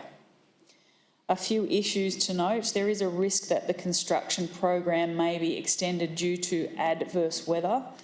There is also a risk that design modifications or construction issues may arise during the works that require review and approval by the EPA auditor that weren't expected. So to cover this, provisional allowances have also been made within this contract of $91,950 to manage these potential overruns if required, which is what was experienced in previous capping works at Myrtleford and Porpunka. Further to the financial and resource implications, the approved budget allocation, as just mentioned, was 1.5. This, combined with the previous contract awarded tonight, is $1,526,776. And as mentioned, this is an unbudgeted capital expenditure that was approved in the previous report tonight of $26,776. Therefore, this evening, it is recommended that Council awards the contract for the Porpunka Landfill Stage 3 CAP construction, GETA and CQA services to Terra Firma for a lump sum price of $283,849, delegates authority to the CEO to sign and seal the contract at an appropriate time, and delegates authority to the CEO to approve any additional variation if required at the appropriate time. Thank you. Thank you, Ms Buckley. Moved Councillor Townsend. Seconded Councillor Byrne. Councillor Townsend. Councillor Byrne? Nothing to add from me either. Anybody? I think it's just one of those things we have to do. Yes, definitely. Okay, then we'll take this one to the vote. All those in favour? Thank you. That is unanimous. And thank you, Ms Buckley, for your mammoth effort tonight. Councillor Buckley. And we move on to our Director of Corporate and Community, Ms Cook, and 8.3.1. Oh, this is when musical chairs start, by the way. Thank you, Madam Mayor. Item 8.3.1 relates to the 2026-27 event funding program. This report relates to the allocation of funding through Council's 2026 and 2027 event funding program. The event funding program was open for submissions between Monday the 11th of May to the 21st of June this year. A total of 52 applications were received, with a total request of $285,121 in sponsorship. Dinner plane event funding has been included in this program and in this request. Council's event officers carried out the preliminary assessment of each application against the event eligibility criteria listed in the framework, including consideration of the anticipated social, environmental and economic impacts of each event. Guided by this preliminary assessment, the applications were then reviewed by an assessment panel which comprised of a representative of the Brighton District Chamber of Commerce, a representative of the Myrtleford Chamber of Commerce, a representative of the Mount Beauty Chamber of Commerce, 2 councillors, the Acting Chief Executive Officer and the Acting Director, Corporate and Community. The panel has recommended that 40 applications receive support through the event funding program, totalling $154,000 of support. A total of 12 applicants were not recommended for funding. 4 of those 12 applicants were not eligible due to their event location being outside of the Alpine Shire. 1 of the 12 applications that was not funded included the Tour de Bright Fondo. This application was merged with the Tour of Bright Market and Criterium to avoid duplicate applications. Within your report today, we have a recommendation. It is a table and the council is asked to endorse a recommendation of the Event Funding Assessment Panel to allocate funding to events as outlined in the table. Thank Ms you. Cook, I'm just going to butt in here because Councillor Ronco has events. That's the one, no, he's going out for events. Councillor Ronco is going to leave the room from now on for all the events. Yeah, because I would like to declare a conflict of interest in relation to all event heads across the country. Thank you. Your turn's next.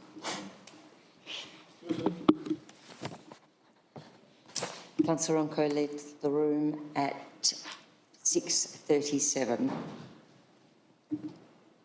Thank you. So thank you, Madam Mayor. The recommendation is broken into a number of tables. The first table is tables recommended for sponsorship funding. Table 1 has no declared conflict of interest in it at this point in time. Does anybody want to? Yep, okay, so we can vote on the recommendation of table 1 and we'll put that one to the vote. All those in favour?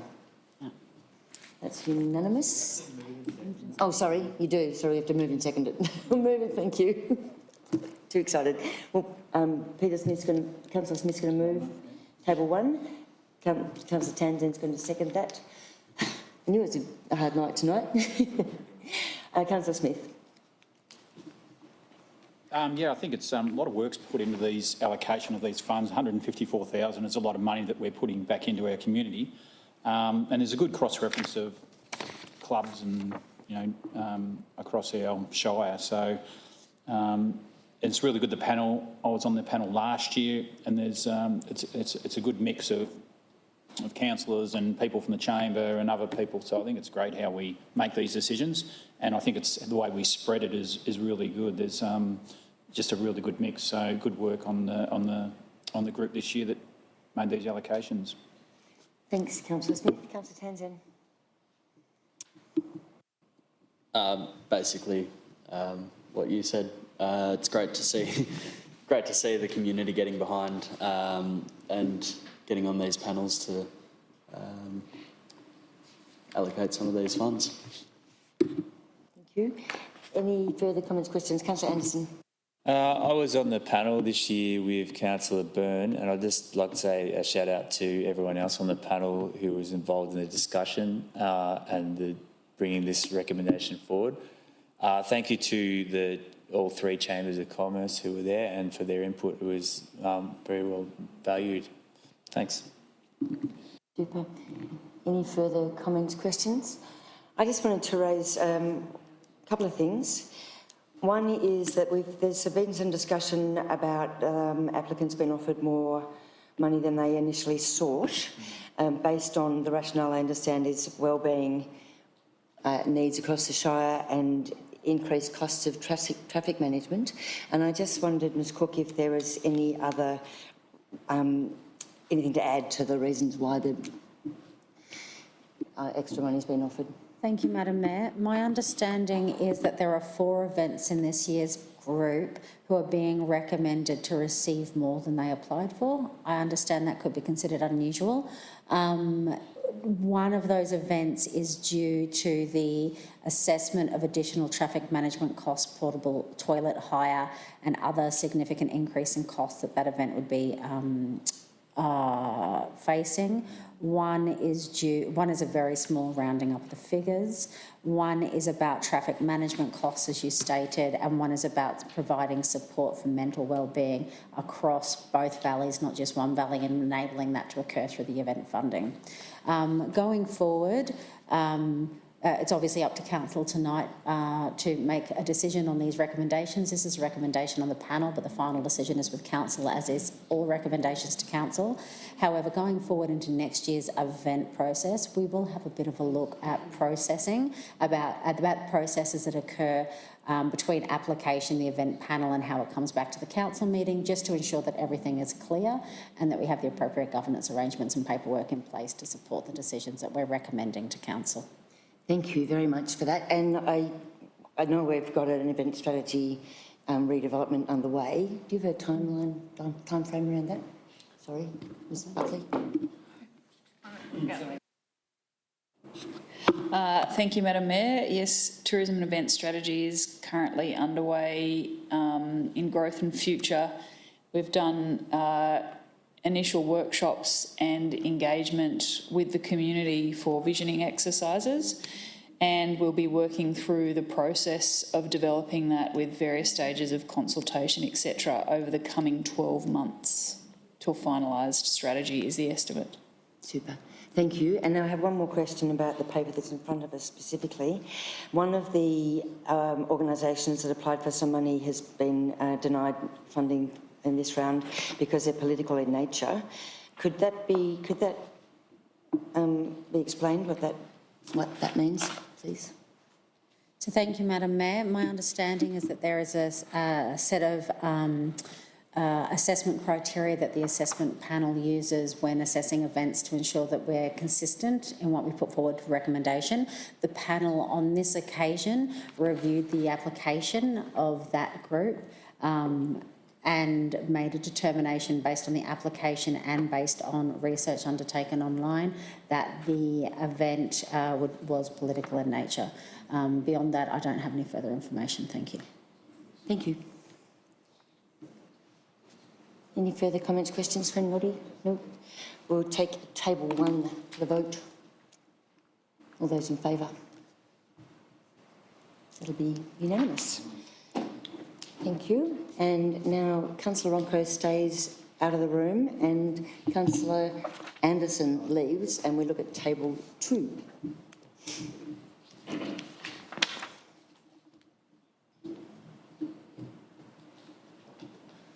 Councillor Anderson is leaving the room at 6:44.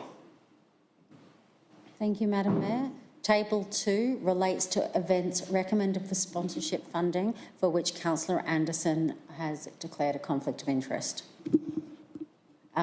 being Mental Wellbeing Week and the Wandilligong Nut Festival. Thank you. Could we have a mover and seconder for table 2? Councillor Townsend, Councillor Smith. Councillor Townsend. Councillor Smith.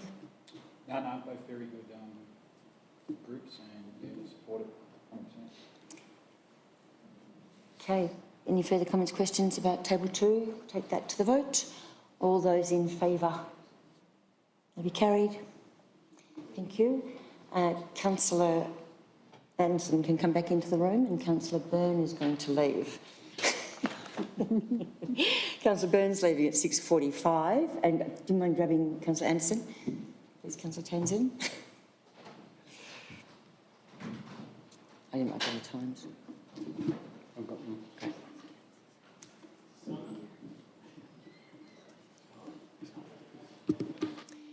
Councillor Anderson returns at 6:45.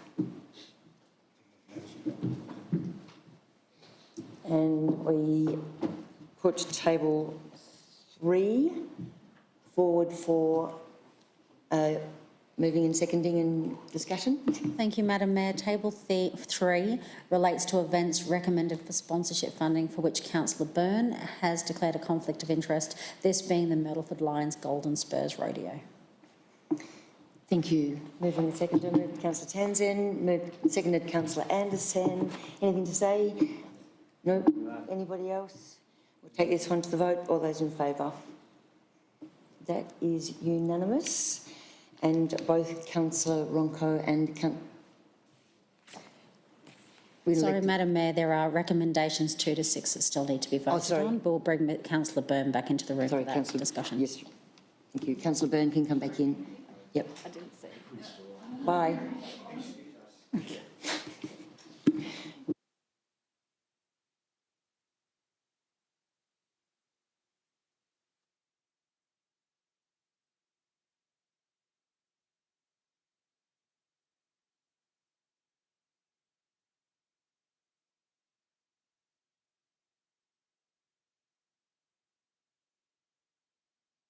Councillor Byrne returns at 6:46.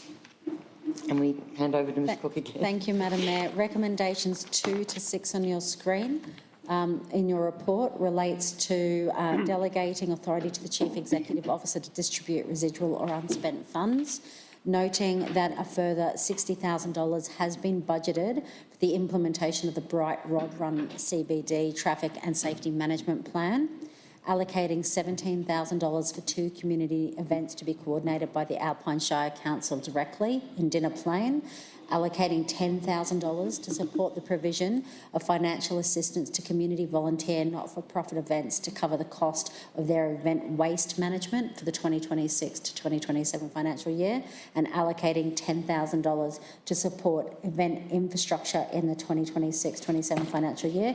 I'm sorry, there are more recommendations. Yep. 7, noting that $2,500 of the $5,000 allocation of the 25 to 26 round for the Bright Winter Festival was provided in the 2026 to 2027 event funding program round, noting that $6,820 was pre-allocated in 2025-26 for the Dinner Plains-led dog sprint in 2026, noting that $2,500 of the $5,000 allocation of the 2026 to 27 round will be allocated in the 2027 to 2028 round for the 2027 Bright Winter Festival, and noting that $1,250 of the $2,500 allocation in the 2026 to 2027 round will be allocated in the 2027 to 28 round for the 2027 Dinner Plain Sled Dog Sprint.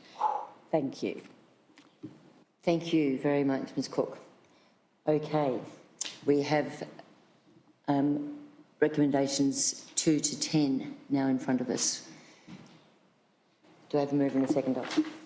Councillor Graham, Councillor Byrne. Councillor Graham? Nothing to add, no. Councillor Byrne? Just one question. Recommendation number 4 allocates $17,000 for 2 community events to be coordinated by the Alpine Shire Council in Dinner Plain. Can I ask why these events weren't included in the original event panel discussion, and what are the 2 events, please? Thank you, Councillor Byrne. Historically, due to the low number of applications for events in Dinner Plain, our internal staff run events in Dinner Plain or some events in Dinner Plain. And so this is to assist us in paying for those 2 events. Being run directly by council in Dinner Plain. The 2 events in Dinner Plain are... I would have to take that on notice, Councillor Byrne, just to ensure I get the right title for the events.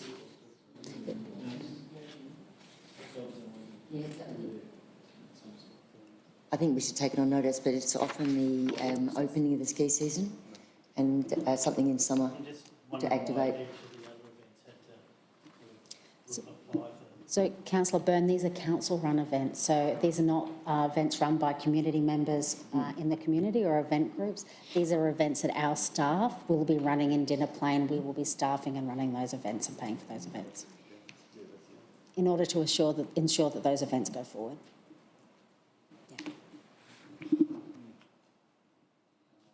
Okay. Any further comments or questions on these recommendations? Take it. I guess just from Dave, from Councillor Byrne, would that allocation of that fund for those two community events be up for review in the events strategy that's being made in the future? Yeah. Thank you, Councillor Anderson. Yes, correct. So you might be aware that we've already got an event strategy that will be being reviewed as part of the tourism and event strategy, and part of that will be looking at, reviewing why we have them, how much we allocate, their importance, the vision for them, etc. So yes is the answer. Further comments, questions? No, we'll take this one to the vote. All those in favour of that is carried unanimously. Thank you. And we can bring Councillor Ronco back into the room, although he has to go out again for 2 items. But I think it's better if he comes in and here's the beginning, and then he can go out for just that juggling. 6:51. Yep. Councillor Ronco returns at 6:51.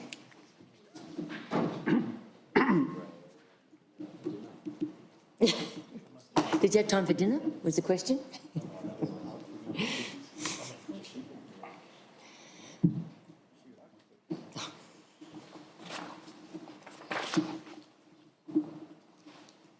The next item is 8.3.2, our community grants program, and we'll be having a bit of juggling around for that too, but we'll have Ms Cook introduce it, and then people will come and go. Thank you, Madam Mayor. Item 8.3.2, 2026 to 27 Community Grants Program. The Community Grants Program is a long-established funding program supporting community groups and organisations to deliver community-focused projects, programs and initiatives in the Alpine Shire. 30 eligible applications were received to the 26-27 Community Grants Program, with a cumulative funding request of $153,969.11. The assessment panel has recommended that 21 applicants receive funding, with 14 applicants to receive the full amount of funding requested and 7 to receive a lower reduced level of funding. Applications for this round of the Community Grant Program was open between the 11th of May and the 21st in June.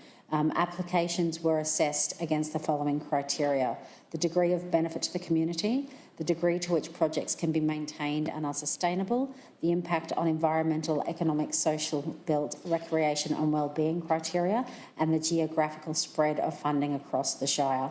Applications were also assessed for their alignment to the council plan and the municipal public health and wellbeing plan. The recommendation from the assessment panel is in your report in the table under the recommendation, being table 1, applications recommended for funding. Thank you. Thank you, Ms Cook. We have no separate tables for this item, and we have 4 items that people are have declared a conflict of interest for. One is the Alpine Community Bus Committee, which is Councillor Byrne has declared an interest, so we won't be putting that one forward to move and second at this point in time. Neither will be putting forward the Myrtleford Community Garden, because Councillor Graham has a conflict on that, nor Alpine Cycling Club Adaptive Mountain Bike, nor Walking Football for Health Victoria. So there's 4 that aren't being put forward, but the other 4 I'd like to ask for a mover and seconder for. The remainder of the table. So just in terms of process, are you seeking an amended motion or an alternate motion to the motion which sits on the table? The 3 of us could leave, couldn't we? We can still vote on. If the 3 of us leave, they can all quorum left, can vote on the full table. And then you just come back one at a time and we finish it. It's still, well, I think what Will's saying is that we need to actually define this, pull them out of the table to do it. Yeah. So there is a My suggestion was alternate motion. if we all left now, 1, 2, 3 of us, you still had enough councillors to with a quorum to vote the whole table through.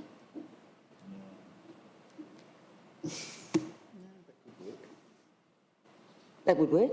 With 4 of us. I've got no issues with the rest of it, so I'm happy to leave the room for. So it No. means you're not present for a vote, so you're not able to execute your authority as councillor, stepping out. More When you than don't have to, yeah. So my recommendation is Yep, that one of let's the do. councillors moves an alternate motion to Yep. split the table. Yep, perfect. Yeah. Yep. Councillor Anderson, thank you.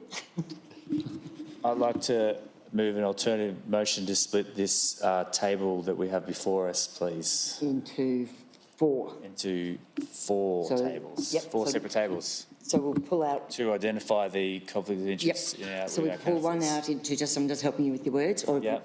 we pull out the Alpine Community Bus Committee item as table 2. Who can do that? Oh, look at that, it's done. Do that. We pull out table 3 is the community garden. And then table 4 is alpine cycling and the walking. Yep, yep, perfect. Okay. So now we can. Yes, Could I yes, word- yes, that's right. Could I Now we can word that second right? that, second the alternate motion. Thank Do I need you. to word the alternative motion? Do you want me to word it better? I think it's, let's see Oh, what good. it's. We go to the top of the alternate and we'll just double check we've got the right words. Okay. Thanks.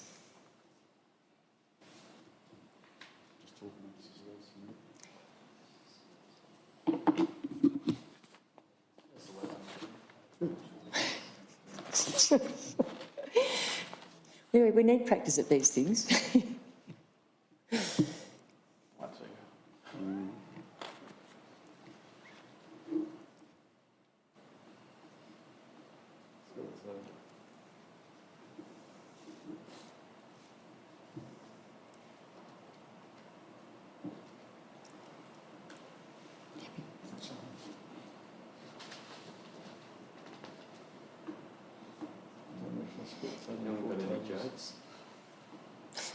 No, we're about to read it out.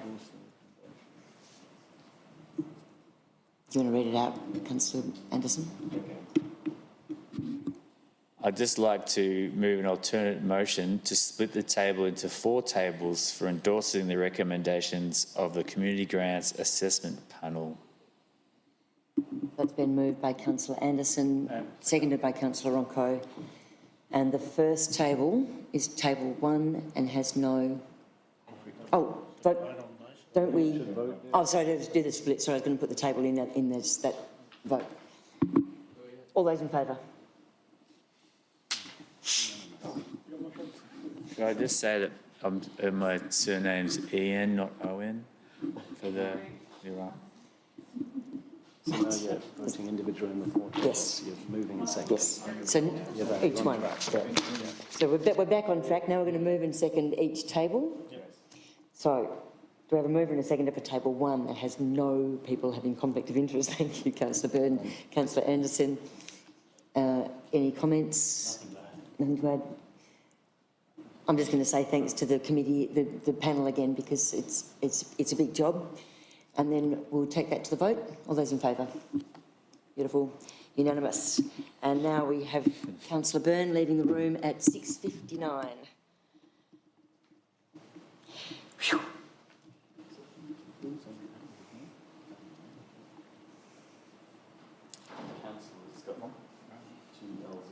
And we put table 2 to be moved and seconded, please. Moved Councillor Graham, seconded Councillor Smith. Anything to say, Councillor Graham or Smith? Anybody else? No.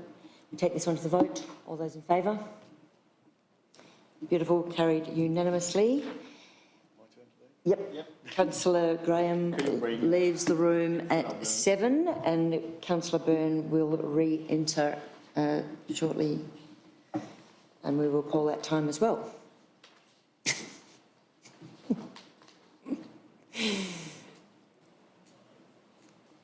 Councillor Byrne returns at 7. And we put table 3 forward for a mover and a seconder. Moved Councillor Townsend, seconded Councillor Smith. Anybody to add or questions? No?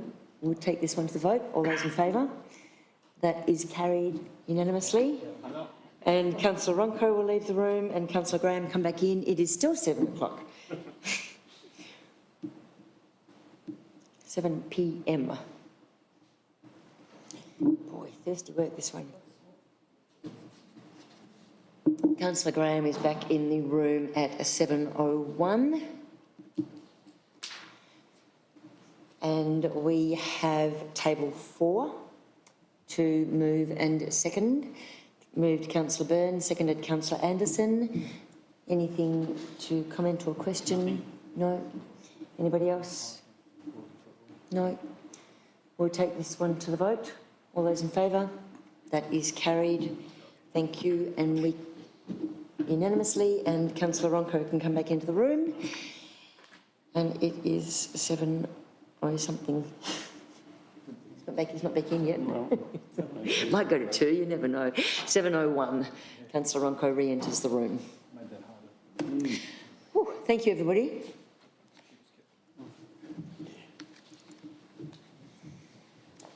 If I may, Now we go into there is another. There's another item, would you like to talk to that, Ms Cook? Oh, there's a second recommendation for which I believe there are no conflicts of interest, and that is that Council delegates authority to the Chief Executive Officer to distribute any residual or unspent funds from the program. Moved Councillor Byrne, seconded Councillor Anderson. Councillor Byrne? Councillor Anderson? No? No. Councillor Smith? Yep. Just want to clarify one thing. The unsuccessful on these distribution of funds, they get a letter of explaining why, or is it just young successful? Or I'm just curious on what feedback do they get that they didn't get it or they got a smaller amount? We give a reason why. Do we actually, how do we reply back to them? Thank you, Councillor Smith. My understanding is that each unsuccessful applicant will get a personalised letter that explains the outcome of the assessment panel. Just adding to that, do people who are unsuccessful or might need some more money, do we add in that letter some other ways they might be able to achieve, some other places they could get funding from? I have actually asked that question, thank you, Madam Mayor, and my understanding is no, that is not typical for us to do that. However, just generally across council, when we're aware of funding that comes available and we're aware of community groups with aspirations, we do reach out when it's appropriate to make community groups aware of additional funding that may be available for them. Thank you. Okay, we have... yep. Nothing else to add? Okay, we'll take that item 2 in the recommendation to the vote. All those in favour? That's unanimous. Thanks, everybody. It's like putting a lot of balls in the air. Now we get to the easy one, 8.3.3. Not the easiest yet. Thank you, Madam Mayor, and thank you very much for your patience with that item. You all did very, very well with that. Item 8.3.3 is the adoption of our library services plan. The purpose of the report is to recommend that Council adopts our library services plan 2026 to 2030. The Library Services Plan sets out a clear strategic direction for Alpine Shire Council's delivery of library services for the coming 4 years. The previous Library Service Plan was adopted in February 2022 and is due for a review. Development of this plan was guided by community responses to library services survey that was undertaken, evidence-based research, industry standards, guidelines and frameworks, as well as Council's key strategic planning documentation. Further community feedback was sought on the draft plan that was put out for community feedback through a 4-week public exhibition period. To that draft, 3 responses were received. The feedback was generally operational in nature and has not resulted in amendments to the draft plan, but we will consider that operational feedback in undertaking library services going forward. At the heart of this plan is to have a clear purpose to provide knowledge and connection for the people and communities within the Alpine Shire, and we do recommend to Council that it adopts a library services plan for 2026 to 2030 and notes the submissions received as part of the exhibition of that draft library services plan, which have been considered in the process of finalising this plan. Thank you. Thank you, Ms Cook. Councillors, moved by Councillor Ronco, seconded by Councillor Byrne. Councillor Ronco.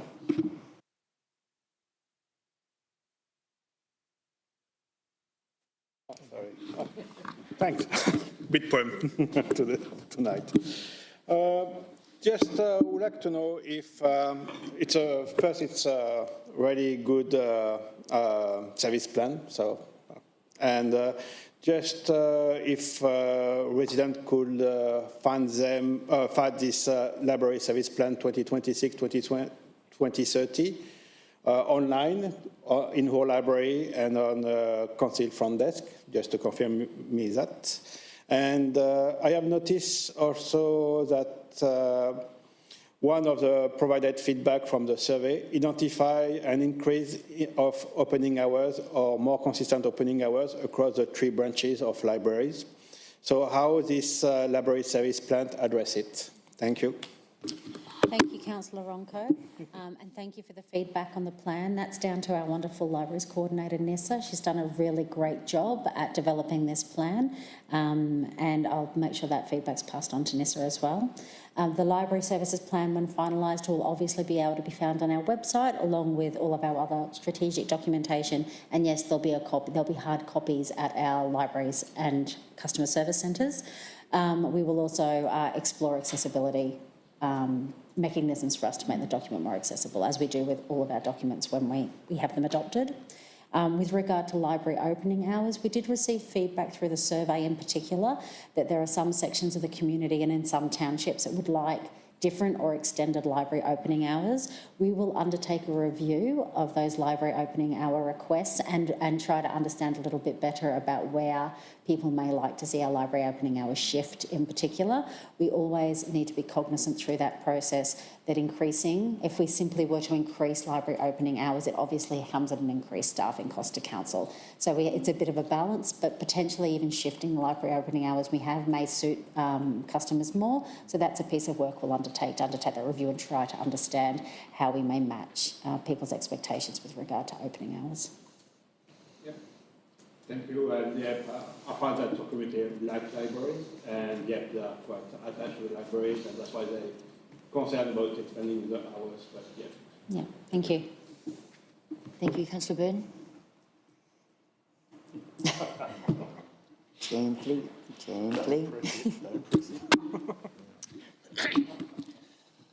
Thank you, Director Cook. The library plan has listed a key initiative of to help navigation of mis and disinformation. Who ultimately becomes the arbiter of mis and disinformation, and is this a role we should be undertaking? Thank you, Councillor Byrne. That is a very interesting question. Libraries provide an essential role in providing free and non-political access to a range of information sources.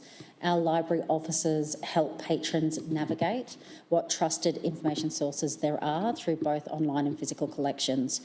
We have a role in creating safe and inclusive spaces for all. All of our members of community are welcome in our libraries, and we play an essential role in providing information, particularly during emergencies. It is essential that libraries act as touch points for our community at times when misinformation could have damaging impacts, not only on individual safety, but particularly on community cohesion, resilience and recovery. So our libraries do play a really important role in assisting the community members to access information that is trusted. Thank you. Thank you. Thank you. Any further comments or questions? No. I wanted to just concur with Councillor Ronco about, and my thanks to those who pulled this library services plan together. I think it's fantastic. And because libraries are really important, and they're increasingly important and offering more than just a stack of books. So I think that's really well pulled out in this plan. And one of the things that I jumped out at me when I was looking at it was objective 1 is to champion curiosity. I didn't remember what the other ones were. I just really like that, and I think that's part of that misinformation, disinformation. It gets you a chance to actually look at a wide range of information. So well done to everybody, and if I'm the last one to speak, then we'll take this one to the vote. All those in favour? That'll be carried. Thank you. And now this is a really easy one for the night. Ms Cook. I hope. Thank you, Madam Mayor, for the most exciting report of the night. Item 8.3.4 are our instruments of appointment and authorisation under the Planning and Environment Act. Instruments of appointment and authorisation are an important means of council ensuring that its officers are appropriately authorised under the relevant acts that council administers. This report is being presented to authorise 2 acting roles while recruitment for permanent appointments is underway. The recommendation is on your screen for these 2 authorisations, and it is worth noting that the attachments to this report has the name of those authorised officers within those attachments that you'll be asked to sign tonight. In addition, that recommendation 5 to that recommendation requests that the instruments are signed and sealed at the appropriate stage in the meeting. That the title of these documents was not included in the documentation published on our website for signing and sealing, and that will be amended in the minutes tonight should this recommendation be approved. Thank you. Thank you, Ms Cook. Moved by Councillor Graham and seconded by Councillor Smith. Anything to add? Councillor? No. Just a quick one, Director. With the departure of 2 very senior staff and really important positions, have we got any timeframes on when these positions will be filled in the future? Thank you, Councillor Smith. We've had 2 departures within our regulatory services team, being the manager position and the coordinator position. The coordinator position is currently in the market, so anyone who is interested or has the technical qualification and experience to be a statutory planning coordinator, we very much encourage you to have a look at the application and apply. It will be open for some weeks and then there will be a recruitment process. And my expectation is it will take approximately 3 months to fill that position. Depending on, finding a successful candidate and their ability to start. So there's always a little bit of time involved in recruitment. With regards to the manager of regulatory services, our manager finalises tomorrow, and we have an acting manager of regulatory services who started yesterday. That role will be in the market shortly, anticipated having in the market in the next few days into next week. And again, it'll take some weeks, months for that process to be finalised and recruited. However, Yep, that's great. in the meantime, we have a very hard-working, skilled technical team. We've covered those vacancies in the short term, and it should be business as usual for regulatory services. Yep, that's great. Thanks. Any further comments or questions? No. I'm just going to wish our departing staff members well and what they do next, and thank them for the effort and time that they put in. I'll take this to the vote. All those in favour? That'll be unanimous, thank you. We move on now to item 9, informal meetings of councillors, and we will note the meetings that we have attended. A recommendation that the summary of informal meetings of councillors for June and July 2026 be received. Councillors, Councillor Anderson has moved. Councillor Graham has seconded. I thought you were moving it. Anything to add? No. We'll take this to the vote. All those in favour? That's unanimous. Thank you. And we move on to item 10, presentation of reports by delegates. I will start on my left. Councillor Tanzan, no. Councillor Smith, no. Nothing great, no. Councillor Graham, no. Councillor Ronco. Just on Monday, 28th of July 2026, a meeting of the Alpine Resilience Partnership was scheduled, but unfortunately was cancelled at the last minute. Our next Alpine Resilience Partnership meeting is scheduled on the Thursday, 6th of August 2026 from 10:30 a.m. to 12 p.m. at the Mount Beauty Neighbourhood Centre. And the second, I would like also to notify that, also on the Thursday, 2nd of July 2026, I've been able to attend an event organized by the Emergency Management Victoria called After the Water Floodland Screening, a movie about the 2022 flood event in Lismore, New South Wales, and its effect on residents. The screening was followed by a panel discussion. It was an interesting and important documentary to understand emergency management during flood events and how to help residents being more resilient to such events. Thank you. Thank you, Councillor Ronco. Councillor Anderson. Okay, I have nothing to add either. So we move on to general business, and I will start with Councillor Anderson. Councillor Van. Nothing. I do have some general business. I was going to ask our hardworking Director of Assets where we are at with the pipeline that was public many years ago and it's been under review, and just curious. Thank you, Madam Mayor. Yes, as it was mentioned in one of the reports this evening, we do have a capital works pipeline that is reviewed more regularly than quarterly at the moment, which prioritises our capital works projects over the next 10, 15, 20 years. That is prioritised and scored based on a set criteria by the project control group that reviews it. The intention is that hopefully by the end of August to mid-September, we had hoped to bring it out in July, that we will be publishing it on our website or our Engage page for the community to have a look at. So it's a public-facing pipeline, which our intention is to also create a section that talks to them about submitting projects during the annual budget submission process. So hopefully by the end of August, if not mid-September, we're producing it internally, so we're doing it with internal staff, and it requires programming in the background, and we're just almost there with the display of the information.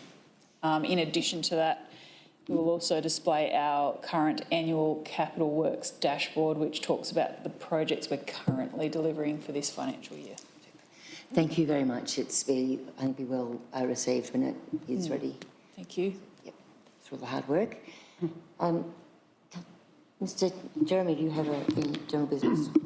Thank you, Madam Mayor. I'd like to make mention of the Alpine Shire Youth Awards, which are open for nominations for the 2026 awards at the moment, and that nomination period closes on Monday, the 3rd of August. I'd like to encourage members of the community, schools, organisations and peers to put in their nominations. There's a number of categories. They're for young people aged 12 to 21, covering academic, community, endurance and perseverance, performing arts, Proud and Deadly, rural, sports and recreation, visual arts and media, and the workplace. So it's a really, really good event, and it's great to be able to support our young people across the Alpine Shire. That's the first one. So that closes on the 3rd of August. On Friday this week, our glass recycling survey closes. We have had a very strong response, but if you want to have a voice and help to shape the future of glass recycling in the Alpine Shire, you've got a couple of days left before that survey closes on Friday. Thank you, Madam Mayor. Thank you very much, Mr. Jeremy. And just as I handed over to you, I remembered the Youth Awards, so I'm glad you picked them up. So we move on now to motions for which notice has previously been given. There are none. Reception and reading of petitions, none this month. Documents for signing and sealing. And we have three. Thank you. We have three. Could we have a mover and a seconder for these? Councillor Ronco and Councillor Anderson. Nothing to add? Nothing to add? No questions? We'll take that one to the vote. All those in favour? That is unanimous. Thank you. And then we have confidential reports, none, and closure of meeting at 7:09.